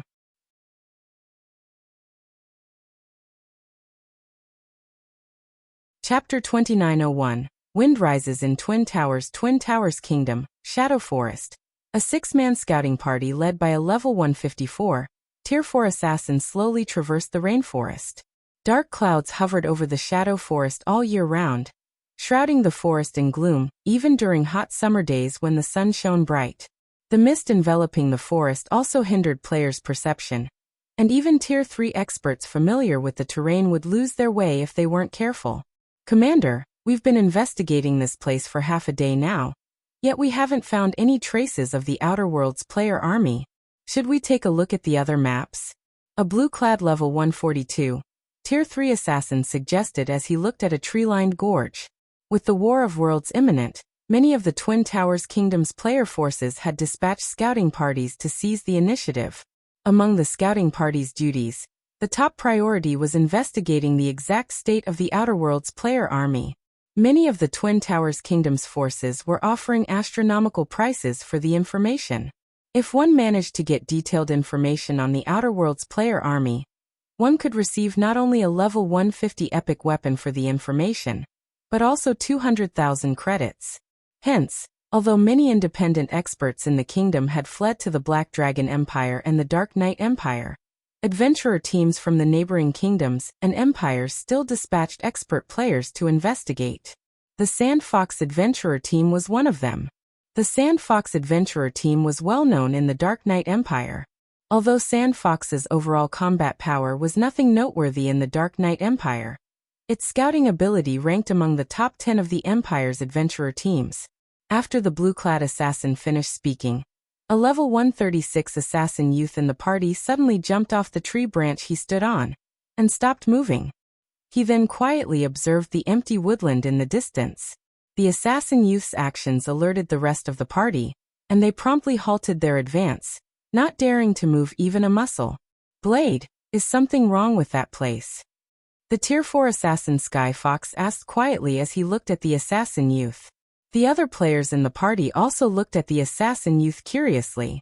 The assassin youth, Blade Heart, had started playing God's Domain only recently, and his level was the lowest in the party. However, he possessed incredible technique and intuition. Often, he would notice things that even their commander, Sky Fox, had failed to notice. This was why they had brought Blade Heart along on this scouting mission. After studying the empty woodland ahead for a while, Blade Heart said hesitantly, I can't say for certain, but my gut tells me something is there. What thing? Sky Fox scrutinized the empty woodland. However, no matter how Sky Fox looked at the area, he failed to see anything out of the ordinary. Even his high-ranking identification skill didn't come up with anything. That empty woodland was nothing but an ordinary forested region. Let alone players, he couldn't even detect any signs of other creatures. However, several minutes after Sky Fox and the others continued their observation of the empty woodland, they spotted a 20-man team approaching the woodland. This team was incredibly strong. All 20 members were Tier 4 players, and also above level 155. The most inferior piece of equipment they wore was level 150 dark gold equipment, and the team leader even had 5 pieces of epic equipment. These people should be one of the Outerworld Army's scouting teams. Why are they here instead of investigating the Twin Towers Kingdom? Bladeheart was confused when he saw this 20-man team. The Outer Worlds player army had dispatched a lot of experts to harass and investigate the Twin Towers Kingdom.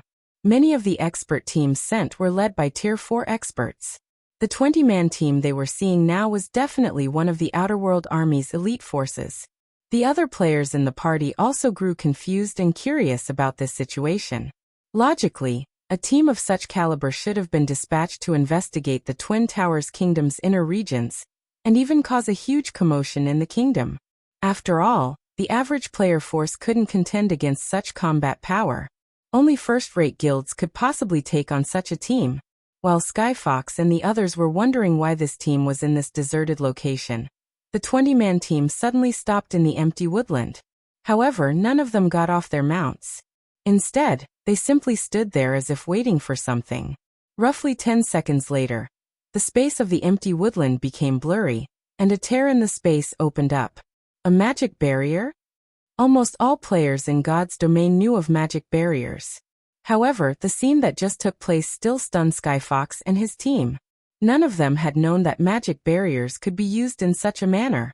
Through the gap in the barrier, Sand Fox's members saw an ocean of players. From a rough glance, they could estimate that the barrier hid at least several 100,000 players. Moreover, they spotted many Tier 4 experts among those players. Why are there so many Tier 4 players? It's over. Twin Towers is finished. We won't have enough to defend against so many Tier 4 experts, even if we gather the players from the Black Dragon Empire and Dark Knight Empire. The information those superpowers obtained are completely wrong. The Eastern Continent is going to lose at this rate. Bladeheart and the others paled and despaired when they saw the player army in the barrier. Although God's domain had given birth to many Tier 4 players already, they were still incredibly rare. At this stage of the game, a kingdom was considered top tier if it had at least 300 Tier 4 players operating within its borders. Even the strongest empire didn't have more than 1,500 Tier 4 players operating within it. While these numbers might seem large, the player populations of kingdoms and empires were calculated in the hundreds of millions. There wasn't even one Tier 4 expert for every 100,000 players. Yet, from what they could see, the Outer Worlds player army before them had over 5,000 Tier 4 players. It was capable of destroying even the Black Dragon Empire and Dark Knight Empire, let alone the Twin Towers Kingdom. Commander, what should we do now? Bladeheart asked nervously. With so many Tier 4 experts on the Outer Worlds side, the Black Dragon Empire and Dark Knight Empire will definitely fall. Revealing a bitter smile, Sky Fox said, "What can we do? Our only option now is to notify the Black Dragon Empires and Dark Knight Empire's superpowers, and have them gather the neighboring kingdoms and empires' Tier 4 experts. Otherwise, all of us will have to leave the Eastern Continent." But will those superpowers listen to us? Bladeheart asked worriedly. Those superpowers are all focused on dealing with Zero Wing now, and they're hoping to see Twin Towers and Star Moon fall. Would they be willing to gather their forces to help defend the Twin Towers Kingdom? That's none of our concern. Helplessly, Sky Fox said. Our job now is to spread this information and hope for the best. Truthfully, Sky Fox had already lost hope for the Twin Towers Kingdom. Nevertheless, he still felt that they needed to try defending against the Outer Worlds player army for as long as possible. That way, the Eastern Continent's native Tier 3 players would have more time to get promoted to Tier 4. However, when Sky Fox and his team were about to leave, a loud hum came from the distant sky. When the party sought the noise's origin, what entered their eyes was a crimson behemoth heading in their direction. Zero Wing. Why are they here? Could they have discovered the Outer Worlds player army already? Skyfox and the others grew confused as they watched the Crimson Dragon flying ship approach. Nowadays, the Crimson Dragon flying ships were synonymous with Zero Wing. Almost no player in God's domain was ignorant of their existence. Now that one of these flying ships had appeared in this deserted location, the only explanation for it was that Zero Wing had discovered the Outer Worlds player army. In no time at all, the Crimson Dragon flying ship arrived and stopped above the empty woodland. Obviously, Zero Wing already knew about the hidden magic barrier.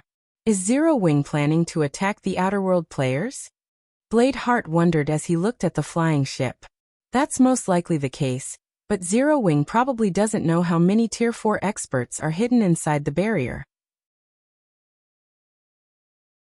It'll definitely suffer a loss afterward, Skyfox said worriedly when he saw Sherfong walking to the flying ship's bow. The battle at Ancient Rock City had boosted Black Flame's fame. He was publicly recognized as God's domain's strongest player. However, even a Tier 5, Sword Saint stood no chance against a force of more than 5,000 Tier 4 players. After all, a Tier 5 player would still lose a lot of HP if they got hit by a Tier 4 player's attack. Not to mention, these Tier 4 players came to wage war. They most definitely had combination skills and battle arrays prepared. As soon as Skyfox finished speaking, the magic barrier enveloping the empty woodland suddenly revealed itself. At this time, the Tier 4 magical class players inside the barrier had split into groups of 100, and were casting all sorts of large-scale spells, including Tier 4 defensive spells and offensive spells. These large-scale spells numbering more than a dozen were not the slightest bit weaker than the average Tier 5 defensive spell and offensive spell. A summoning array maintained by 600 players could also be seen in the center of the magic barrier. The summoning array was incredibly complex, making it impossible for outsiders to tell its rank. After these 600 players finished their incantation, the phantom of a 9-headed snake emerged from the ground. Tier 5. That's definitely a Tier 5 legendary monster. Although Skyfox and his team didn't know what kind of monster the Outer World players had summoned, they could tell that it wasn't just a Tier 4 monster based on its aura. Aside from the rumored Tier 5 legendary monsters, they couldn't think of any other possibility. Facing such a monster, let alone one Tier 5 Sword Saint, even 2 or 3 Tier 5 players working together would fall. Upon seeing this monster, Skyfox and the others couldn't help revealing looks of bitterness and despair. Read latest chapters at Wuxia World. A force of 5,000 plus Tier 4 experts was already plenty shocking, and it allowed them to realize just how wide the gap between the players of God's domain and of the Outer World was. Yet, reality now told them that the gap was far wider than they thought. The force of 5,000 plus Tier 4 experts was only the tip of the iceberg. However, unlike Skyfox and his team, Sherfong, aboard the Crimson Dragon flying ship, remained unfazed by this situation. He simply took to the air and arrived above the magic barrier. He then unsheathed the newly upgraded Light of Two Worlds. Disappear. Sherfong brandished the Light of Two Worlds against the barrier. Holy Annihilation.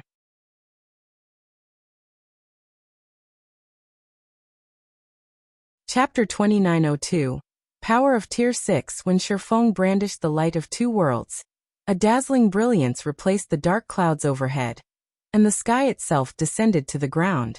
Boom, boom, boom. A series of deafening explosions rang through the forest, the effects of Sherfang's attack stupefying Skyfox and the others.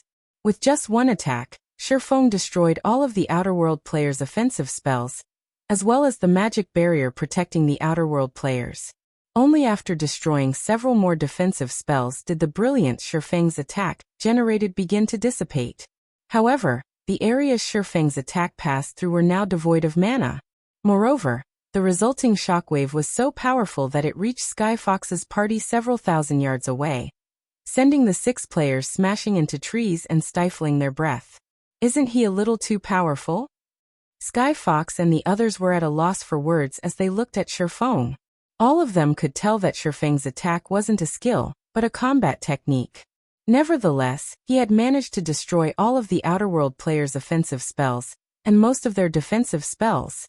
Even the Tier 5 Imperial Knight I saw previously wasn't this strong.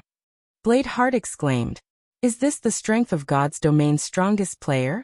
Everyone in God's domain had already gotten a clear look at Shifeng's power during the battle at Ancient Rock City.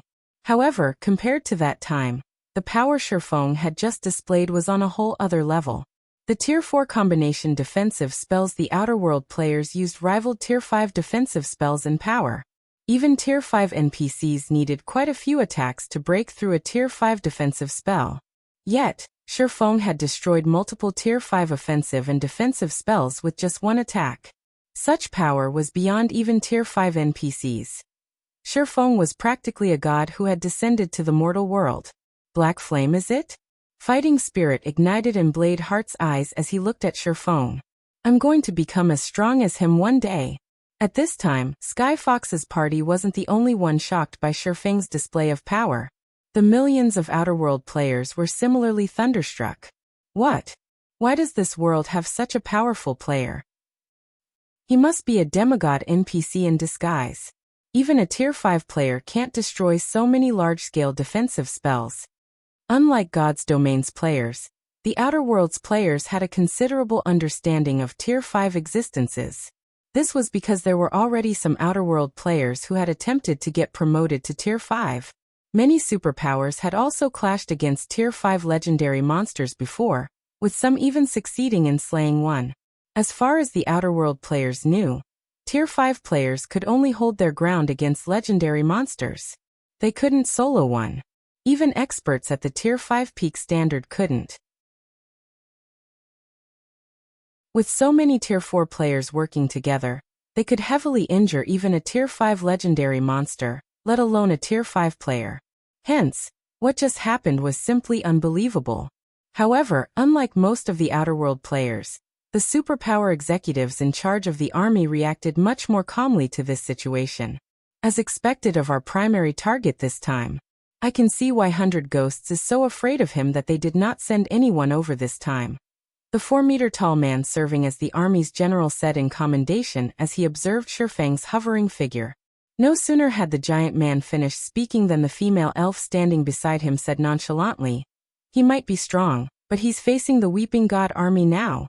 He still isn't qualified to fight us alone." Nobody present rebutted the female elf's words. Some of them even revealed excited expressions. 9-player armies had crossed the world passage this time. Every one of them established by the various superpowers.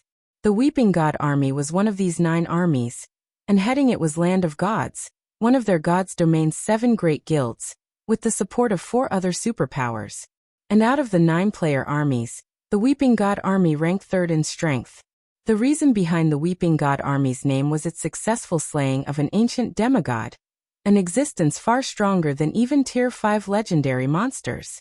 This brilliant achievement was also why the Weeping God army had accepted the task of taking down Zero Wings supporting kingdoms. Alright. Although it is a little early, we'll summon the 9-headed world snake, the general said. He then turned to the female elf surrounded by dense bloodlust and said, "Wind, join the fight with your group as well. Let this world's natives know our power." Land of Gods had brought out their precious 9-snake summoning array, to let all of God's Domain's forces know of its power. This summoning array was also the main reason the Weeping God army had managed to slay an ancient demigod. However, one had to pay a colossal price for each use of the summoning array, and it could be used only 4 times. Moreover, controlling the 9-headed world snake summoned was incredibly challenging. The task required 9 players with excellent control over mana, and 1 player with remarkable control over their physical body, in other words, an existence at the Beyond Domain realm. Anyone weaker than that would have difficulty controlling the world snake's gigantic body. The female elf named Nightmarish Wind nodded, and led 9 Tier 4 experts with incredibly powerful mana domains to the summoning array. All 10 of them then jumped into the illusory 9-headed snake's body. Immediately, the illusory 9-headed snake grew more tangible. Its size also increased. In just 3 seconds, the 9-headed snake's body, which originally measured around 100 meters in length, had grown to 1,000 meters. Each of its 9 heads had also enlarged to the size of mountains. Moreover, each of these heads now held mastery over a particular magical element, and they could independently cast spells of their respective element. Black Flame. I heard you're this world's strongest player. Nightmarish Wind, who was hidden inside the world snake's translucent body, sneered when she saw Shifeng still standing his ground. Unfortunately, you're not going to leave this place alive today. After saying so, Nightmarish Wind had the world snake fly toward Shifeng. The power its body exuded was so strong that the space in its path shattered. Simultaneously, the world snake's 9 heads cast 9 different Tier 5 spells and launched them at Shifeng. This scene made Sky Fox and his team shudder in fear. The current 9-headed world snake radiated a much more powerful aura than before, so much so that it felt like a completely different creature. Even the Tier 5 NPCs they had come across previously couldn't compare to this monster. Meanwhile, in front of the world snake, Shifeng looked like an ant, as if the world snake could wipe him out of existence with a single swipe of its tail. The simultaneous bombardment of 9 Tier 5 spells was something even several Tier 5 NPCs working together would fail to stop. However, even after seeing the world snake's attack, Shifeng remained unfazed. He simply raised the light of 2 worlds once more and swung it at the world snake. World Breaker. Boom. For an instant, everyone on the battlefield felt the world around them disappear. Apart from an empty space filled with light, they could neither see nor feel anything around them. Everyone gradually recovered their senses, and once they did, they couldn't help gaping in shock, their minds going blank. Gone. The 9-headed world snake is gone. Moreover, the 9-headed world snake wasn't the only thing that disappeared. A significant part of the vast forest had also disappeared, and in its place was a crater over 4,000 yards in diameter, with the endless void in its depths. From the sky, it would seem as if something had just taken a bite out of the shadow forest. This sight rendered every surviving member of the Weeping God army speechless. Even the army's general couldn't bring himself to say anything for a long time. After all, Shifeng's strike didn't kill just the 9-headed world snake, but also over a quarter of the Weeping God army. After falling into a daze for over a dozen seconds, the Outer World Army's general inhaled deeply and yelled with all his might. Run! Everyone run immediately! He's no longer human! This shout snapped the Weeping God Army's surviving members out of their daze, and they began scattering and fleeing frantically. As for the general himself, he took out a Tier 4 instantaneous movement scroll and teleported out of the area immediately. He had no intention of lingering for even a moment longer. Meanwhile, when Shifeng looked at the vast abyss in the middle of the forest, he couldn't help sighing ruefully. No wonder Tier 6 players rarely fought on the main continent. If 2 Tier 6 players clashed, they could probably erase an entire empire from the continent. World Breaker wasn't an AE skill. Even so, it had still wreaked such damage on the Shadow Forest terrain. This was something Shifeng never expected. Read latest chapters at Wuxia World. After dealing a devastating blow to the Outer World Army, Shifeng showed no interest in hunting down the fleeing players. That would simply be too tedious. Moreover, his attack had killed at least 70% of the Outer World Army's Tier 4 players, allowing him to level up to level 174. It was easy to surmise just how many Tier 4 and Tier 3 players he had killed. Meanwhile, players killed by a Tier 6 attack wouldn't be able to log into the game for some time. Even if a Tier 6 attack didn't specifically target the soul, it would still cause significant damage to souls. Hence, players killed by Tier 6 attacks would get barred from the game for some time, and their souls would fall into a weakened state for 5 or 6 days afterward. Shifeng flew back to the Crimson Dragon flying ship and returned to Sky Spring City, leaving behind the fleeing Outer World Army and the stupefied members of Sky Fox's party in the Shadow Forest. Commander, what should we do? What else can we do? Hurry up and spread this information. We'll most likely need to rely on Zero Wing for this War of Worlds.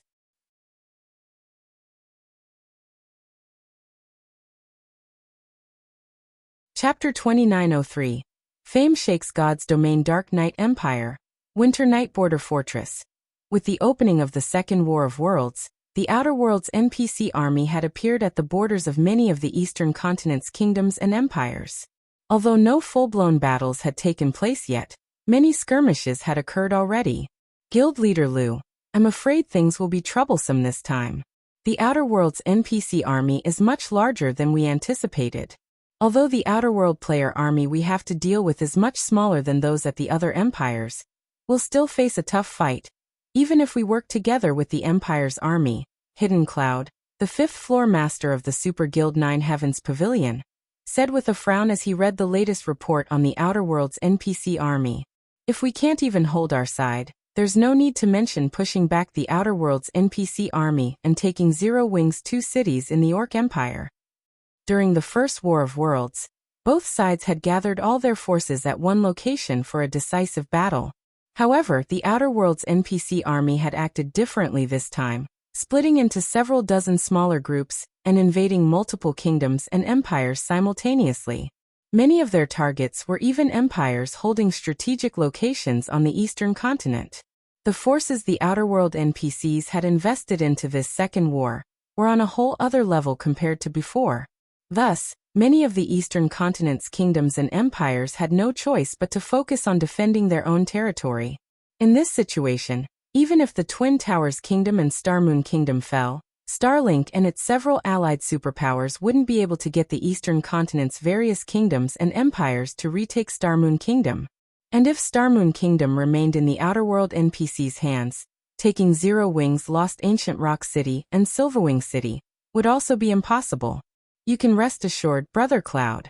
According to the information I got, the several kingdoms neighboring the Dark Knight Empire that aren't under attack are already mobilizing their troops to the Dark Knight Empire.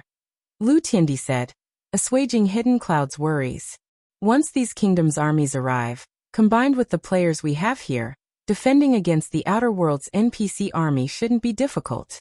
As for Zero Wing's 2 guild cities, it doesn't matter even if we can't acquire them fully as planned. Once the Twin Towers Kingdom falls, Zero Wing will have to beg us to help defend Starmoon Kingdom to keep those 2 cities.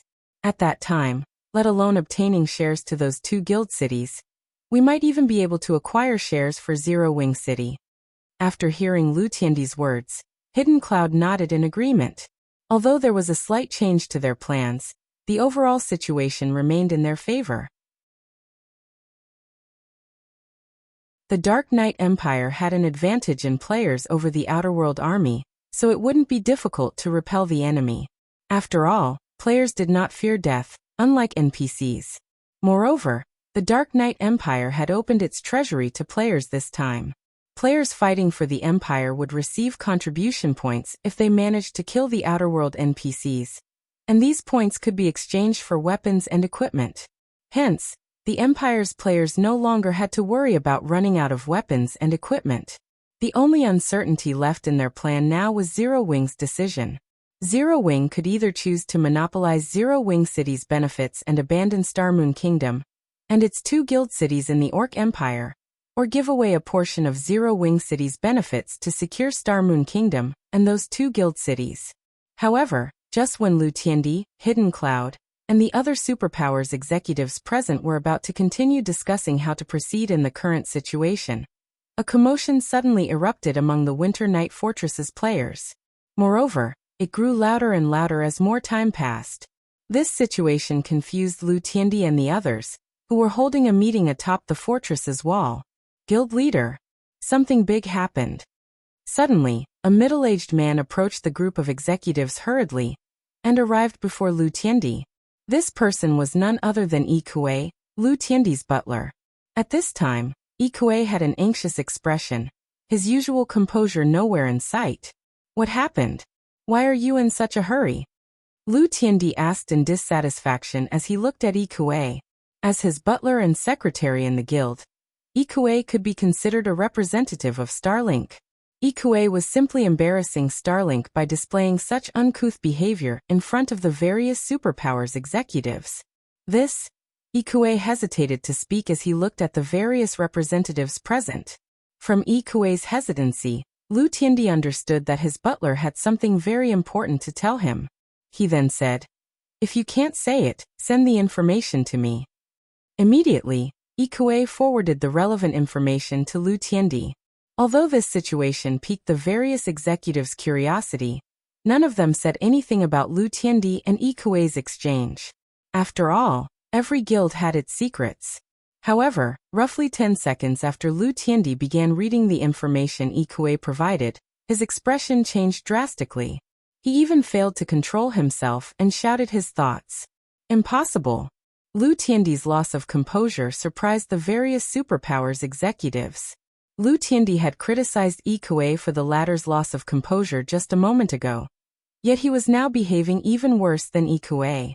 Just when the various superpowers executives were about to ask Lu Tiandi what information he had received, they suddenly received a message from their respective subordinates. The content of the message was simple, and it even came with a battle video attached.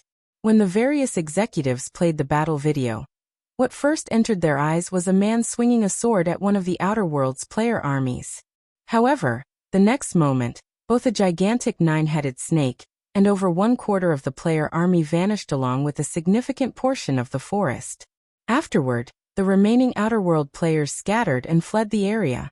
As for the man, he returned to the flying ship behind him and departed the area as well. A Crimson Dragon flying ship? Is he Black Flame? Questions and shock flooded the heads of the various superpowers executives. All of them were Tier 4 players, so despite the battle video's brevity, their eyes still managed to take note of every little detail in it. Although they couldn't see the 9-headed snake's information, based on the spatial fluctuations surrounding it, the monster was undoubtedly at the Tier 5 legendary rank. They also counted at least 4,000 Tier 4 players in the Outer Worlds player army, far more than what any single empire on the eastern continent had faced so far. Yet, Shifeng had not only killed the Tier 5 legendary monster with one attack, but also defeated the army of millions. After several minutes of silence, the various superpowers executives snapped out of their daze one after another. However, their earlier complacency was nowhere to be seen, replaced by solemn expressions. Guild Leader Lu, I still have something to do, so I'll be taking my leave first. Guild Leader Lu, my superior suddenly called me back for a meeting, so excuse me. Guild Leader Lu. The next moment, the various superpowers executives gave all sorts of excuses and left the fortress in quick succession. Even Hidden Cloud, Lu Tiandi's staunch supporter, suddenly said he felt ill and logged out of the game to rest. In no time at all, only Lu Tiandi and Ikue remained on the fortress's wall. Ikue's complexion turned livid as he watched the various superpowers executives leave. He then asked Lu Tiandi, "What should we do now, young master?" The strength Shifeng displayed had already thoroughly exceeded their imagination.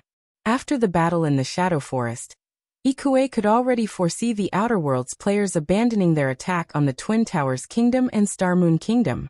Since the Outer Worlds NPC army had split into several dozen groups, mainly targeting the various empires, Zero Wing should have no problem defending the Twin Towers Kingdom.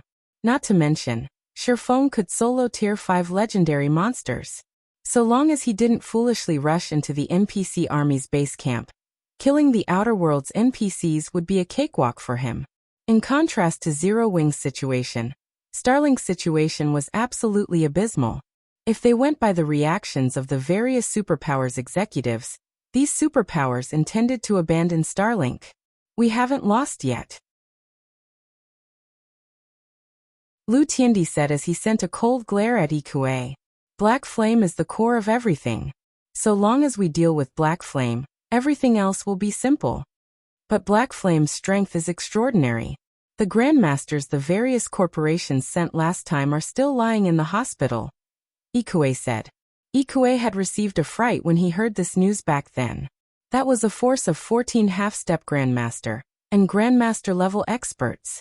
Yet these experts had actually lost.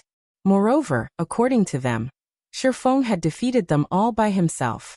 The strength he wielded was simply unbelievable.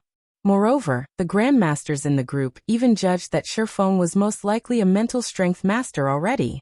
A mental strength master was an existence Starlink couldn't afford to offend, no matter what. Read latest chapters at Wuxia World. EU at best, he has just become a mental strength master. He is still far from a match for my teacher, Lu Tiandi said coldly. I don't know what happened, but my teacher suddenly became interested in God's domain recently, and now wants to gain control over a powerful force in God's domain. He even told me to figure out a way to do so. My original plan was to annex Zero Wing for myself, but seeing as that's not possible now, I can give it to my teacher instead. With Zero Wing's current influence and resources, there's no way my teacher won't be interested. Moreover, Black Flame even got my senior brother kicked out of the upper zone.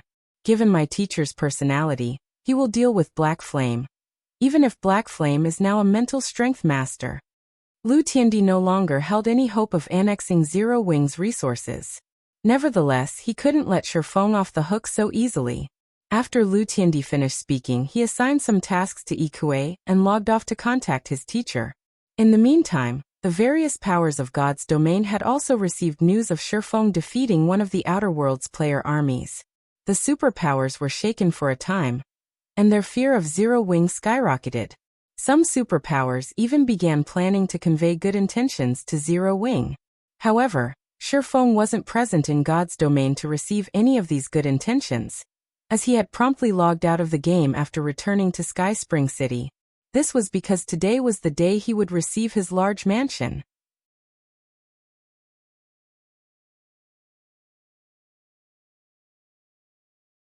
Chapter 2904. Changing Times Yuantian City's Upper Zone, Base Layer, Upper Class Mansion District. Brother Sure, I really have to congratulate you this time. This large mansion is the last one available in the base layer. You probably can't get another one in Yuantian City's upper zone even if you want to in the future. Han Yifeng said when he saw Shifeng registering himself as the owner of the mansion in front of him. Looking at the three-story mansion, which occupied an area as large as half a football field, he couldn't repress his envy as he said, "You're only one of 3 people to own a large mansion as an individual in Yuantian City's upper zone." The base layer's 10 large mansions didn't just have the best position and environment. They also served as a status symbol. The only reason Han Yifeng got to stay in a large mansion himself was his status as the 5 States Corporation's heir. The other members of his family, even those with excellent performance, could stay in the large mansion for only a short period. In comparison, Shifeng had purchased a large mansion all by himself. Moreover, he wouldn't have any people disturbing his peace. The heirs and heads of the base layer's various corporations would be green with envy once they heard about this. The last one. Shifeng was a little surprised. Weren't there 2 left before? Did someone buy the other one during this time? They concluded the purchase yesterday, Han Yifeng said, nodding. Sighing ruefully, he continued. Moreover, you might very well know the person who bought it. I know them. Shifeng grew even more surprised. There were only 10 large mansions in the base layer. Even a powerful organization like the Boulder Corporation didn't have the ability to purchase one. He found it truly hard to imagine that any of his acquaintances did. You might not know her in real life, but you've probably heard of her in God's domain, Han Yifeng said, chuckling. Does the name Endless Scars or Weiyang Qianhen one ring any bells? The Midnight Tea Party she belongs to is currently the target of recruitment of even the 5 great super guilds. Rumors say that she has already developed her mana body to the 120% completion rate, and she can probably get promoted to Tier 5 at any time. It's her. Shifeng was startled. He had a general idea of Endless Scars' identity. He was sure that she was the princess of a major corporation, and that she might live in the upper zone. However, he never thought that Endless Scars would hold such great strength in the upper zone that she could afford a large mansion. It seems you do know her. Looking at Shifeng's surprised expression, Han Yifeng smiled and said, she's quite something. You can even say that she's astounding. She managed to buy that mansion this time not because of her family, but because her senior brother gifted it to her. Gifted? Shifeng was flabbergasted. He had spent a lot of 7 luminaries crystals to purchase a large mansion, and he didn't know how much time he would need to collect so many crystals again. That's right. It's because she has incredible talent. A big shot in the middle layer recently took her in as his student. I heard that this big shot even paid a high price to borrow a middle layer reserve slot for her to help her break through to mental strength master. Han Yifeng said, a hint of envy appearing in his eyes. I have to admit that her talent is truly astonishing. She's been labeled the best talent Yuantian City's upper zone has seen in the past 100 years. Once she reaches the middle layer, she'll probably take only a few months to become a mental strength master. And with her talent, beauty, and a middle layer big shot supporting her, she naturally became the target of pursuit of many of the upper zone's youths. One of them is Qinbai, her senior brother. Qinbai is also an extraordinary talent. He successfully broke through and became a mental strength master 2 years ago. The youngest mental strength master in Yuantian City's upper zone in the past 20 years. Because Weiyang Qianhen arrived at Yuantian City's upper zone only recently, Qinbai bought a large mansion as a temporary residence for her to adapt to the lifestyle here.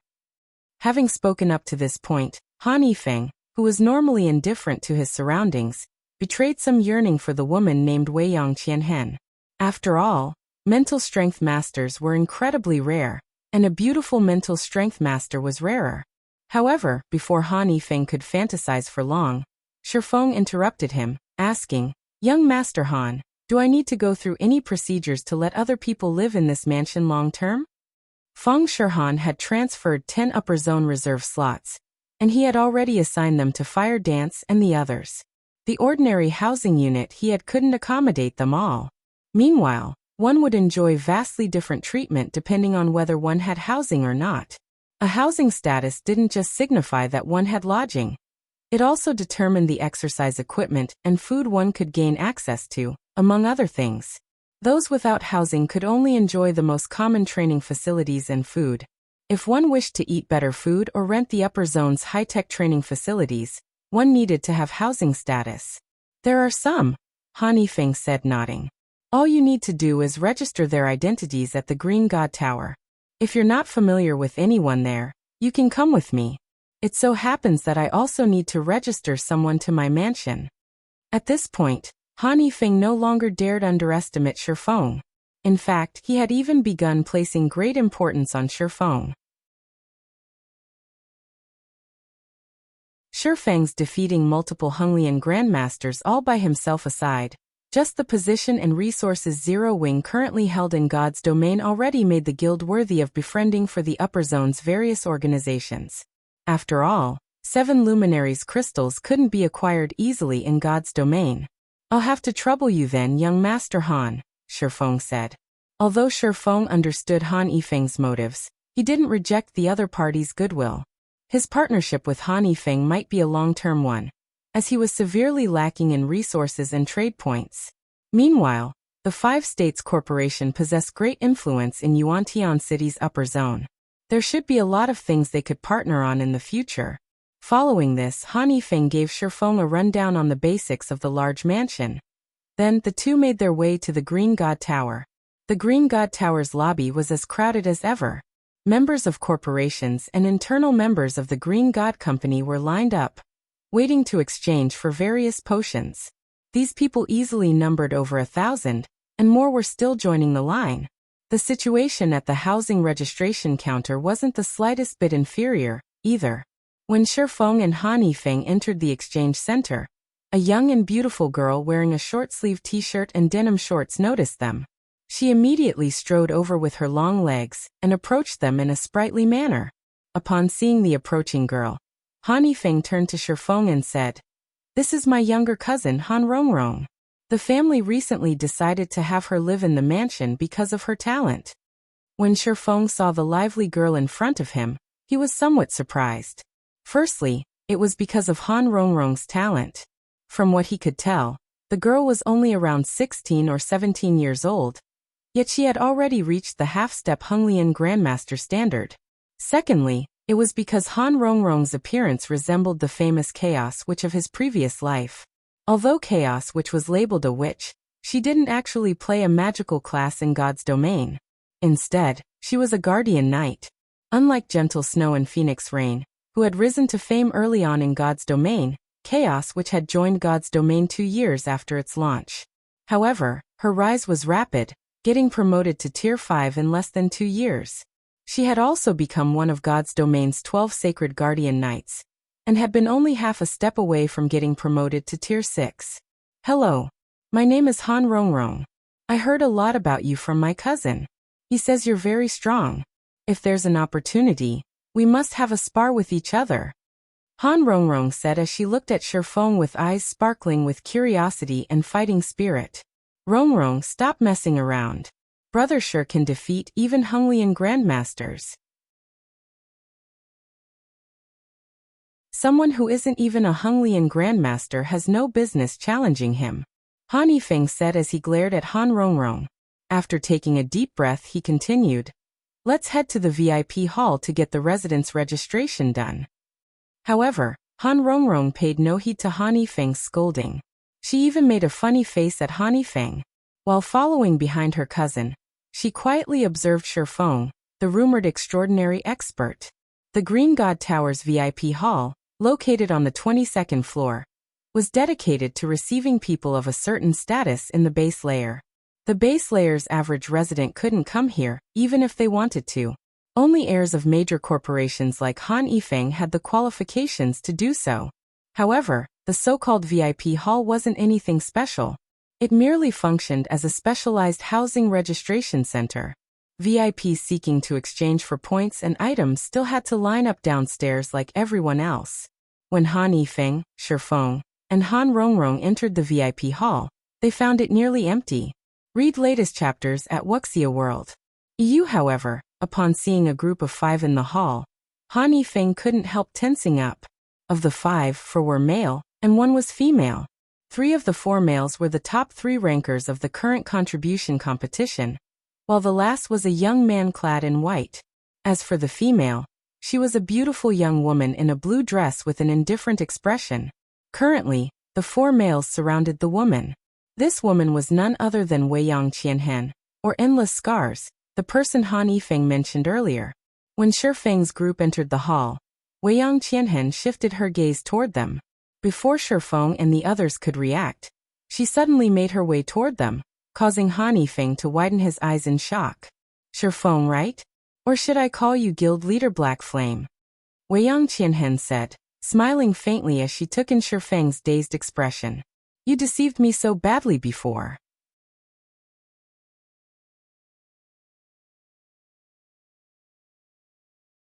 Chapter 2905.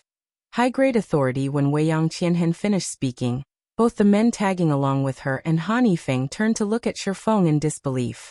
Weiyang Qianhen's tone was gentle. Although her words sounded reproachful, they were actually intimate. Han Yifeng found this situation particularly unbelievable. He looked at Shifeng as if he was looking at a monster, his mouth nearly failing to close properly. Weiyang Qianhen currently enjoyed a lofty position in Yuantian City's upper zone, far out of even the 5 states' corporations' reach. Many youths in Yuantian City's upper zone could only dream of getting acquainted with Weiyang Qianhen, let alone having her strike up a conversation with them. Previously, when Han Yifeng spoke with Shifeng about Weiyang Qianhen, he thought Shifeng only knew of the woman's existence. After all, the Midnight Tea Party was extremely famous in God's domain as one of the best adventurer teams in the game. Anyone with a reliable information network in God's domain would have heard of it. Han Yifeng never thought that the two of them were actually acquaintances and shared a good relationship. Meanwhile, in response to Weiyang Qianhen's questioning, Shifeng smiled bitterly and said, "It seems I've made a fool of myself in front of Miss Weiyang. However, I was forced by circumstances to hide my true identity back then." "You sure know how to act mature," Weiyang Qianhen said sourly. Previously, she had thought Shifeng was older than her, at least in his 30s, which explained how he came to possess such incredible strength. Afterward, she had constantly thought of surpassing Shifeng one day, going as far as to leave the Midnight Tea Party for a long period to train like crazy. After all, Shifeng had given her a lot of surprises during their initial meeting. She never thought a person could become so powerful. However, just when she thought she was catching up to Shifeng, she received a shocking piece of news. Black Flame's true identity was actually that of a young man who wasn't even 25. Moreover, he was a bona fide self-made expert who didn't possess the slightest bit of background or expert guidance. She had fallen into depression for quite some time after learning about this. Shifeng laughed blankly at Weiyang Qianhen's comment. In reality, it wasn't wrong to say that he was a man in his 30s. After all, he had been one when he reincarnated. "It's been a while since we met, and it seems you've undergone an amazing transformation. You're now a celebrity in Yuantian City's upper zone. Me? That's where you are wrong. Weiyang Qianhen shook her head. She then pointed at the white-clad youth nearby and said, I'd better introduce you to my senior brother. When Weiyang Qianhen said the words senior brother, she deliberately emphasized the word senior, causing the white-clad youth to smile bitterly before walking over. And this is... When Shifeng looked at Qin Bai, he found the white-clad youth somewhat familiar. He felt as if he had met the other party somewhere before, yet he couldn't recall where. Hello, Guild Leader Black Flame. We meet again, Qin Bai greeted with a smile. Again? Have we met before?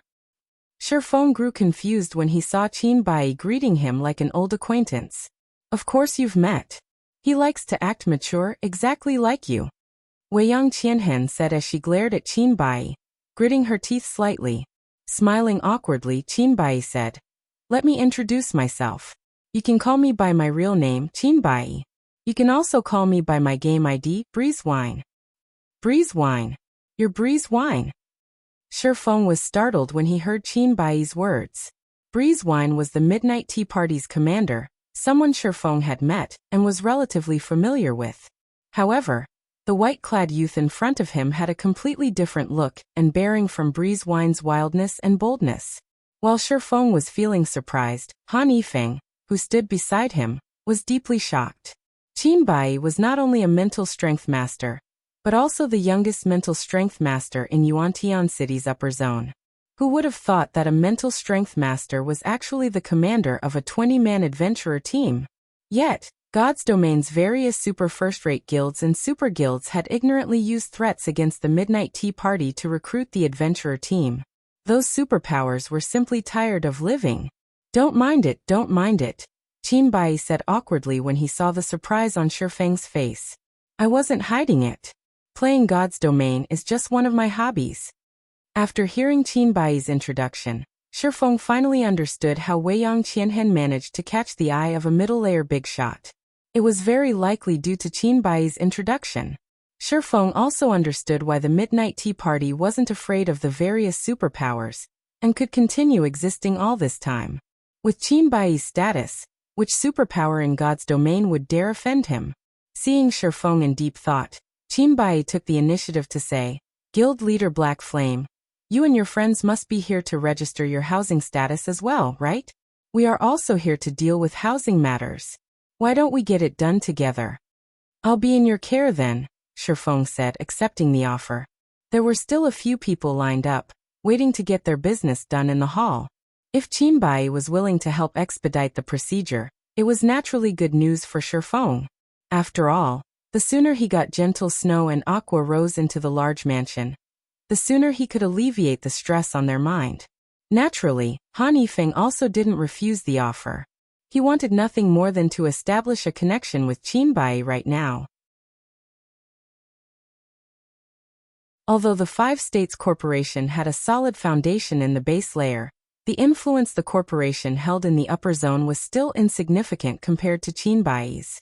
If Han Yifeng could get acquainted with Qin Bai now, he would have an easier time when he entered the middle layer. After all, the middle layer wasn't an easy place to survive in. The competition there was even fiercer than in the base layer. Subsequently, the group had all its needs taken care of in less than 10 minutes.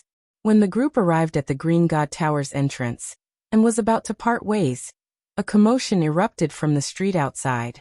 The next moment, a maglev car suddenly descended from the sky and landed in front of the entrance, catching the attention of all the nearby pedestrians. Although the upper zone allowed residents to drive their own cars, that was limited to road use. Cars were prohibited from flying. The only ones allowed to do so were people with very high status in the upper zone. After the maglev car parked in front of the Green God Tower's entrance, two people, one young and one old, emerged from it. The young man was none other than Lu Tiandi, Starline Corporation's current heir. However, Lu Tiandi showed none of his usual arrogance, standing humbly and respectfully behind the black-robed elderly man. At this old man's appearance, many of the corporation heirs present gasped reflexively. Han Yifeng's expression even paled when he saw the man. Why would he come here personally? Han Yifeng's eyes were filled with disbelief as he looked at the approaching black-clad elder. This was because the black-clad old man was none other than the Infinity Master of Haitian City's upper zone. A mental strength master holding 2-star high-grade authority in the upper zone. In the upper zone, the Green God Company would award anyone who had become mental strength masters with high-grade authority and permanent residence in the upper zone's middle layer. However, as mental strength masters were not equal, high-grade authority was also categorized into different ranks, from 1 star to 3 stars. Most mental strength masters in the upper zone held only 1-star high-grade authority, with only a small number holding 2-star high-grade authority. 4 2-star authority holders, their position in the middle layer rivaled the middle layer's general managers. The Green God Company awarded those who reached 2-star authority with 1 permanent reserve slot for the middle layer, and the authority to banish disrespectful mental strength masters from the upper zone for a duration of 1 to 3 years. Meanwhile, Han Yifeng knew that the Infinity Master, Fu Jiuzhong, held a slight grudge against Shifeng. However, in his opinion, someone like Fu Jiuzhong had no reason to take action personally. At most, the Infinity Master would send some of his subordinates to harass Shifeng. Doing more wouldn't be befitting of his status. Yet, contrary to Han Yifeng's expectations, Fu Jiuzhong had made a personal visit to Yuantian City's upper zone. After arriving before Shifeng, Fu Jiuzhong demanded with a lofty aura, "Are you Shifeng? The one who caused my student, Wang Xianming, to get kicked out of the upper zone?" When Fu Jiuzhong finished speaking, the surrounding passers-by couldn't help looking at Shifeng with pity. At the same time, they also wondered who Shifeng was to warrant the Infinity Master's direct intervention. Moreover, based on Fu Jiuzhong's tone, if this situation wasn't handled properly, he might very well utilize his authority to banish Shifeng from the upper zone for some time. And once outside the safe zone known as the upper zone, Shifeng was unlikely to keep his life. At this time, Qin Bai stepped forward with a smile and said, "Master Fu, this person here is my friend. Is there perhaps a misunderstanding here?" "Misunderstanding? I don't think so." Glancing at Qin Bai, Fu Jiuzhong said, "Also, you'd best not interfere in this matter. I don't care, even if you have your teacher's support. Master Fu, although you have 2-star high-grade authority, this is Yuantian City's upper zone," Qin Bai said with a solemn look. Read latest chapters at Wuxia World. Qin Bai felt a little helpless against Fu Jiuzhong right now. He was but an entry mental strength master, no match for a veteran like Fu Jiuzhong. Only his teacher could possibly put up a fight against the Infinity Master. After all, the 2-star high-grade authority wasn't just a status symbol for a mental strength master. It also symbolized strength. So what? Fu Jiuzhong sneered. "Let alone you, even if your teacher personally shows up now, I still won't give a damn." Qin Bai was helpless at the moment.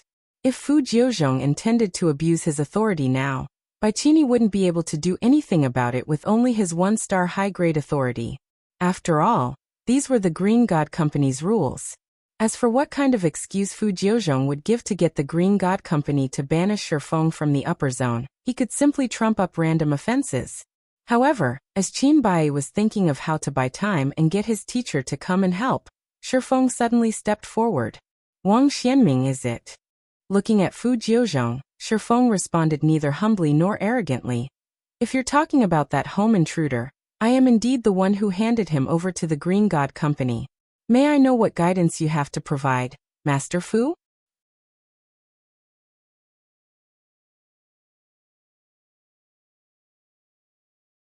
Chapter 2906. Combating a Mental Strength Master. Although Shifeng spoke in a tone that was neither humble nor arrogant, the surrounding passers-by and Han Yifeng couldn't help falling silent, a hint of shock appearing in their eyes. That's the Infinity Master he's talking to. Has he lost his mind? Han Yifeng felt his legs weaken when he saw Shifeng's unyielding attitude. 4 longtime residents of the upper zone, mental strength masters were existences that shouldn't be provoked, all the more so a mental strength master with 2-star high-grade authority. Even the base layer's top-ranking organizations wouldn't dare to offend such an existence. Mental strength masters with 2-star authority could not only banish people from the upper zone for long periods, but also teach those who offended them a lesson with little to no repercussions. While the Green God Company might penalize the mental strength master by deducting their trade points and contribution points, such penalties were nothing for a mental strength master of such caliber. Although Shifeng's words and manner of speaking couldn't be considered offensive to Fu Jiuzhong, it was still a slap to the face for the Infinity Master. Han Yifeng failed to understand why Shifeng would step forward himself instead of letting Qin Bai cover for him. In his opinion, Shifeng's action was simply insane. At this time, let alone Han Yifeng, even Han Rongrong, who had been quite courageous before and even dared to challenge Shifeng, shuddered involuntarily in fear. This was because a bone-biting chill was enveloping her entire body right now. Killing intent. This was a frightening killing intent Han Rongrong had never experienced before. The killing intent was so intense that Han Rongrong, a half-step Honglian grandmaster, had the illusion that she would get killed the next moment. Her terror was so overwhelming that it had taken over her body, making her tremble despite herself. So this is the strength of a two-star master? Wei Yang Qianhen revealed an indescribably grim expression as she looked at Fu Jiuzhong, feeling somewhat uncomfortable before the Infinity Master's mental deterrence. She had sparred with Qin Bai previously, so she wasn't completely ignorant of the strength of mental strength masters. However, compared to Qin Bai, Fu Jiuzhong was on a completely different level. From sparring with Qin Bai, she had come to understand that his mental perception and brain activity were vastly superior to hers. If he was willing to pay the price, he could even increase his brain activity and perception sensitivity by more than tenfold at will, allowing him to make inhuman reactions. Fu Jiuzhong, on the other hand, wasn't just capable of simply boosting his thinking speed. He could already influence others with his mental will. It was akin to employing powerful hypnosis on his opponents. Most importantly, this mental deterrence wasn't directed at her, but merely spillover. She found it truly hard to imagine what kind of hell the actual target of Fu Jiuzhong's mental power was experiencing right now. Of those present, only Qin Bai fared slightly better. Even so, he was still affected by Fu Jiuzhong's mental deterrence. Damn it. It's over. Fu Jiuzhong has actually broken through to that stage already. There's no way someone who hasn't reached the level of a mental strength master can resist this mental deterrence. Qin Bai inwardly cursed this situation as he endured Fu Jiuzhong's mental deterrence. In Qin Bai's opinion, Shifeng was an excellent seedling. Not only did Shifeng become a neutralizing grandmaster at a young age, but his mental strength standard had already reached the peak of the special grade. According to the report he received, Shifeng had even defeated several Honglian grandmasters simultaneously. With such ability, Shifeng might very well be only half a step away from becoming a mental strength master.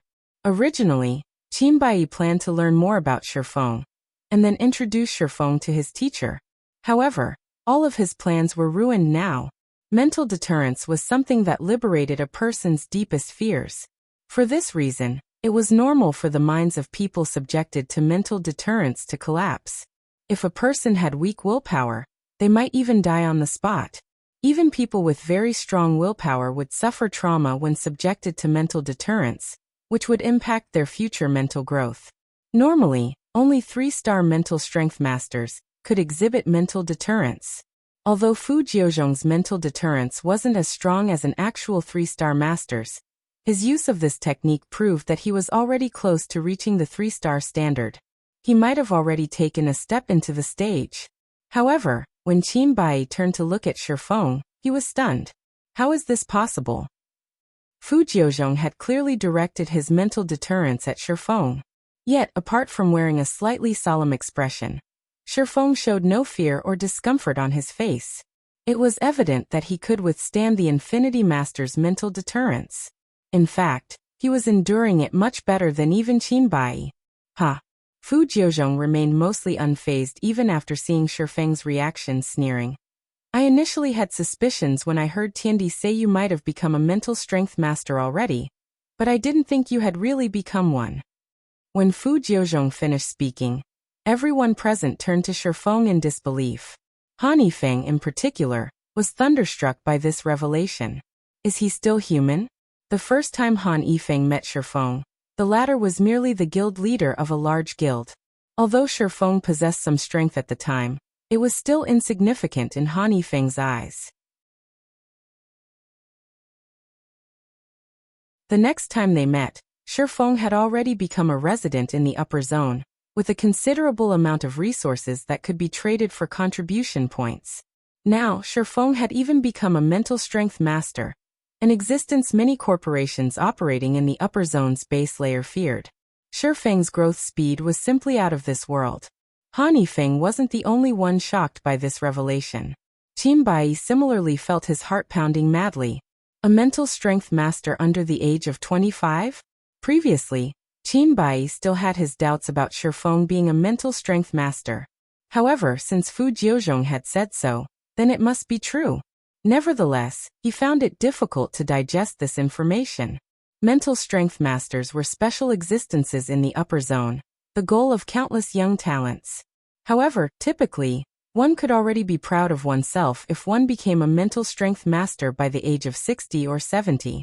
Qin Bai's achievement of becoming a mental strength master in his 30s already made him a rare talent that only appeared once every several decades in Yuantian City's upper zone. However, compared to Shifeng, Qin Bai's achievement paled significantly. At Shifeng's age, the growth rate of his mental strength was still at its peak. Only after the age of 30 would his growth slow than 5 years of rapid growth. If he continued developing himself, he could definitely become a 3-star mental strength master in the future, and possibly even reach the legendary Grandmaster standard. When Qin Bai thought about the possibility of introducing Shifeng to his teacher, excitement filled his heart. However, before Qin Bai could grow excited for long, Fu Jiuzhong suddenly changed his tone and said coldly, "Your achievement of becoming a mental strength master might be excellent, but do you think you can behave arrogantly in front of me just because you've become one?" After saying so, Fu Jiuzhong suddenly punched at Shifeng. Although Fu Jiuzhong had only executed a textbook punch, in everyone's eyes, this punch seemed to carry the power of heaven and earth.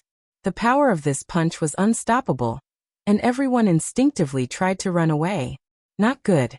Qin Bai's expression immediately underwent a drastic change. Dodge it. Fu Jiuzhong's punch didn't just exude a mighty aura that daunted others' hearts.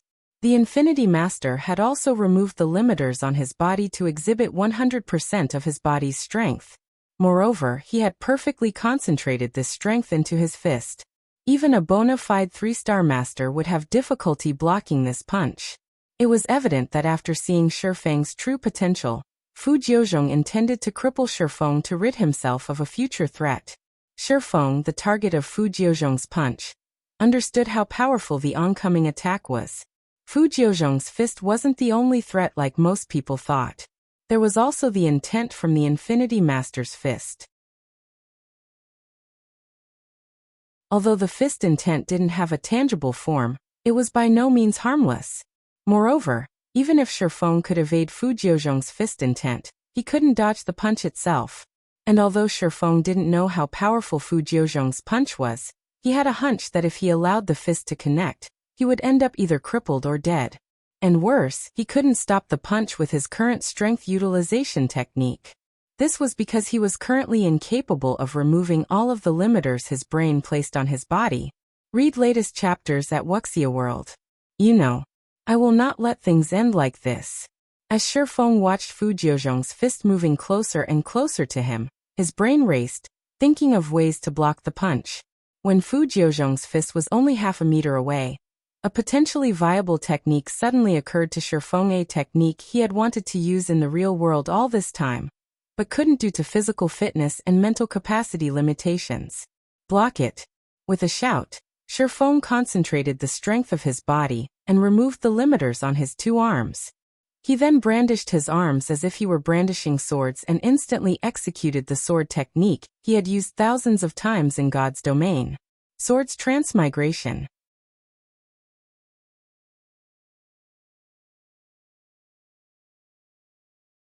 Chapter 2907. Taking on a 3-star mental strength master bang. Along with the sound of an explosion, the ambient air fluctuated, and even those standing more than 10 meters away from Shifeng and Fu Jiuzhong felt these shock waves. The next moment, Fu Jiuzhong's punch came to an abrupt end, while Shifeng stumbled several steps back before he managed to stabilize his body. The outcome of the initial confrontation between the two mental strength masters was clear for all to see. However, this result had Han Yifeng and the others looking at Shifeng in shock and disbelief. He blocked it. How did he do it? Fu Jiuzhong's punch was akin to a behemoth's attack. One could tell how much power the punch carried just by looking at the shattered stone slabs under Fu Jiuzhong's feet. The upper zone's pavement was extraordinary, its hardness comparable to steel. Even a Honglian Grandmaster's full-powered attack would, at most, crack it. Yet, the stone slabs directly under Fu Jiuzhong's feet had basically disintegrated, while the adjacent slabs had web-like cracks spread across them. Fu Jiuzhong's punch could probably knock a car back over a dozen meters. The attack undoubtedly reached inhuman levels already. What did he do just now? Qin Bai stared at the uninjured Shifeng in confusion. Compared to the other spectators, Qin Bai had a far better understanding of how much power Fu Jiuzhong's punch carried. An entry-level mental strength master would be fortunate to sustain only minor injuries from the punch, let alone emerge intact. Typically, if the average human removed all of the limiters restricting their body, they could lift an entire car. Meanwhile, Fu Jiuzhong was a mental strength master who had tempered his body over several decades. One could easily imagine how much power he could exert if he removed his limiters and concentrated all his strength into his fist. Of course, executing such a move would also place a huge burden on the body. If an ordinary person tried replicating Fu Jiuzhong's move without having absolute control over their physical body, they would most likely end up crippled afterward. This was because the limiters the brain placed was a form of protection for one's body. However, it was a different story for mental strength masters of Fu Jiuzhong's caliber. Currently, not only did Fu Jiuzhong have perfect control over his body's strength, but he could also freely turn his body's limiters on and off. So long as he turned off his limiters the moment he attacked and instantly turned them back on after executing his attack, he could minimize the damage to his body. He might even be able to offset the damage completely by using his body's resilience. And this was also what made 3-star mental strength masters so frightening.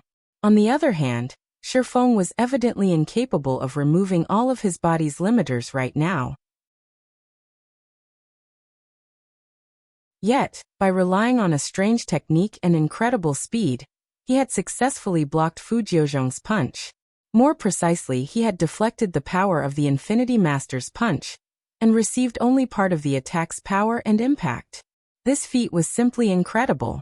In reality, Qin Bai wasn't the only one surprised by this outcome. Shifeng himself felt shocked and ecstatic. He never thought his plan would succeed. Although he had failed to fully replicate Sword's transmigration just now, the incomplete technique still allowed him to resist Fu Jiuzhong's full-powered blow. However, Shifeng now felt his mind stagnating slightly, due to using Sword's transmigration with his mortal body. His brain had evidently overloaded itself to enable his body to execute the technique. He diverted my strength? Fu Jiuzhong eyed Shifeng in incomprehension. He couldn't understand how Shifeng's 2 strange chopping strikes had managed to scatter the power in his fist. At the moment of contact, he had felt some kind of power invade his body and deform his posture slightly. This, in turn, caused the power of his punch to plummet and allowed Shifeng to escape unscathed. Was it luck? Fu Jiuzhong shook his head, dismissing his thoughts. He promptly dashed toward Shifeng and executed a flurry of punches, giving him no time to catch a breather or create another miracle. Fu Jiuzhong had come to Yuantian City's upper zone intending to teach Shifeng a lesson, have Shifeng give up a significant portion of Zero Wing's shares, and avenge his student. After seeing Shifeng's potential, though, he realized there was no way the young man would give up Zero Wing's shares.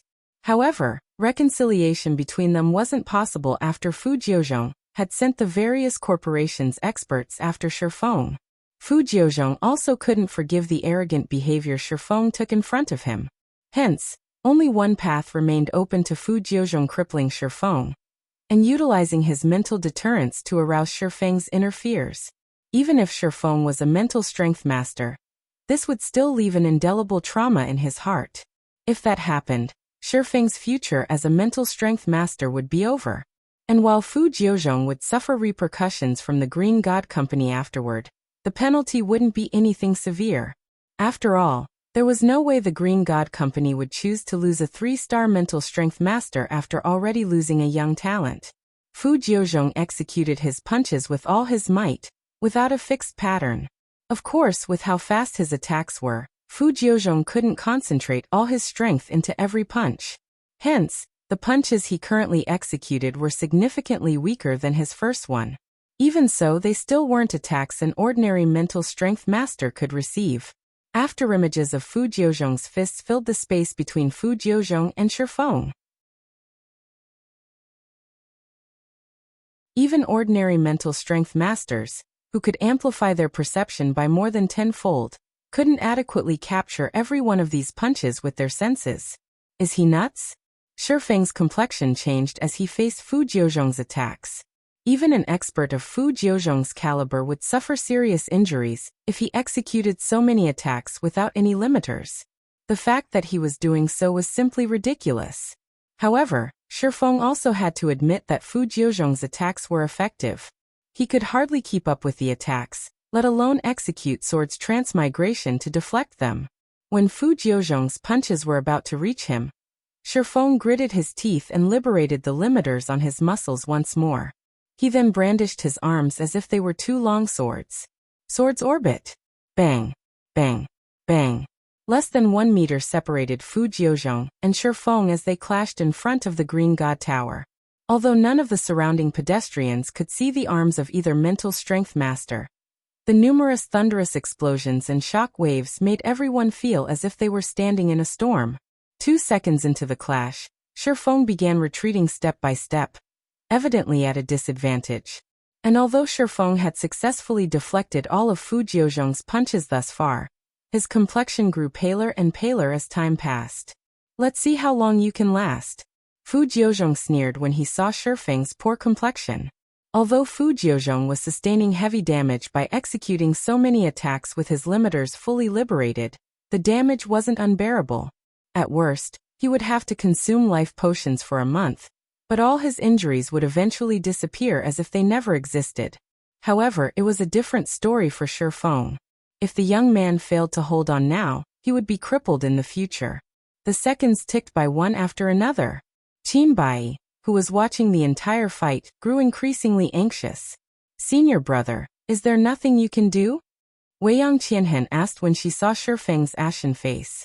In a frustrated tone, Qin Bai responded, "I want to step in, but the fight between them is no longer at a level where I can intervene. I might even make the situation worse for Shifeng. All we can do is wait for teacher to arrive." Qin Bai wanted nothing more than to intervene in the fight, but he simply lacked the ability to do so. After all, even after pushing his senses to their limits, he still couldn't keep up with Shifeng's and Fu Jiuzhong's movements. If he charged in recklessly, he might get sent flying by some random attack.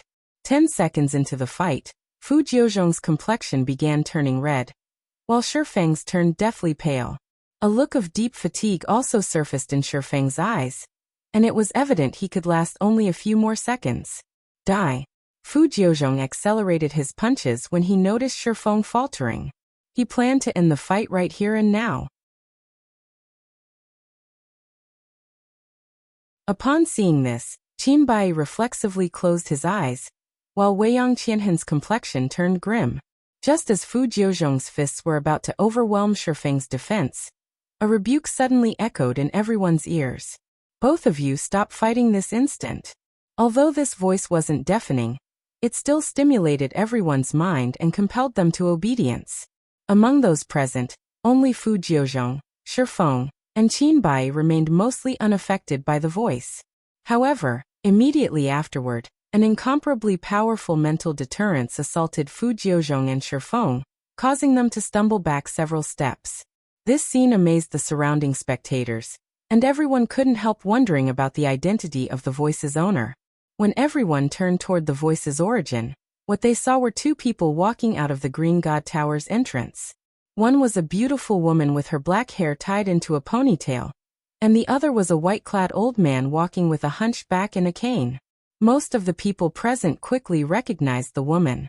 She was none other than Xia Qingying, the base layer's general manager. The old man Xia Qingying was supporting, though, was someone unfamiliar to them. Only Qin Bai recognized the old man, and he couldn't help a look of panic and disbelief at seeing the old man. Looking at the approaching old man, Fu Jiuzhong gnashed his teeth and yelled, "Wu Yuan, I'm only teaching an arrogant kid a lesson. Are you going to interfere in this as well?" The white-clad old man's name was Xia Wu Yuan. In addition to being the middle-layer general manager of Yuantian City's upper zone, he was also a bona fide 3-star mental strength master, someone with real authority in Yuantian City's upper zone. Rumor had it that he was only half a step away from becoming a mental strength grandmaster. However, for Fu Jiuzhong, who had just recently become a 3-star mental strength master, Xia Wu Yuan wasn't in existence to fear. "Jiuzhong, this is Yuantian City's upper zone. Do you take this place for a joke?" Xia Wu Yuan said as he glanced at Fu Jiuzhong. "This matter ends here. Shi Feng is already a talent Yuantian City's upper zone has set its eyes on. I won't sit still if you persist in making a scene."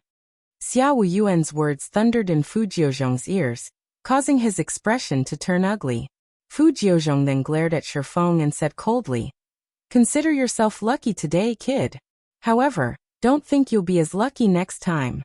After saying so, Fu Jiuzhong got back into his maglev car together with Lu Tiandi and departed the area, disinclined to exchange any more words with Xia Wu Yuan. "Teacher, are we going to let Shi Feng go, just like that?" Lu Tiandi asked. With them having thoroughly offended Shi Feng, if they didn't cripple Shi Feng now, he would definitely become a thorn in their side with his extraordinary potential. After taking a deep breath, Fu Jiuzhong shook his head and said, "That old ghost is already close to crossing that threshold. I can't go up against him. However, that doesn't mean I'll let that kid off. After I apply for 3-star high-grade authority and get it approved, I'll have one chance to train in the core area and solidify my gains. Once that happens, that kid won't be able to stop me as easily as he did today."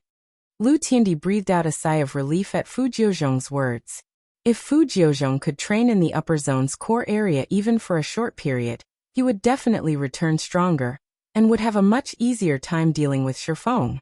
Most importantly, Fu Jiuzhong could afford to do a lot more things once he gained 3-star high-grade authority.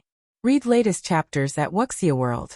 Meanwhile, after Fu Jiuzhong and Lu Tiandi left, Shi Feng hurriedly approached Xia Qingying and Xia Wu Yuan to thank them.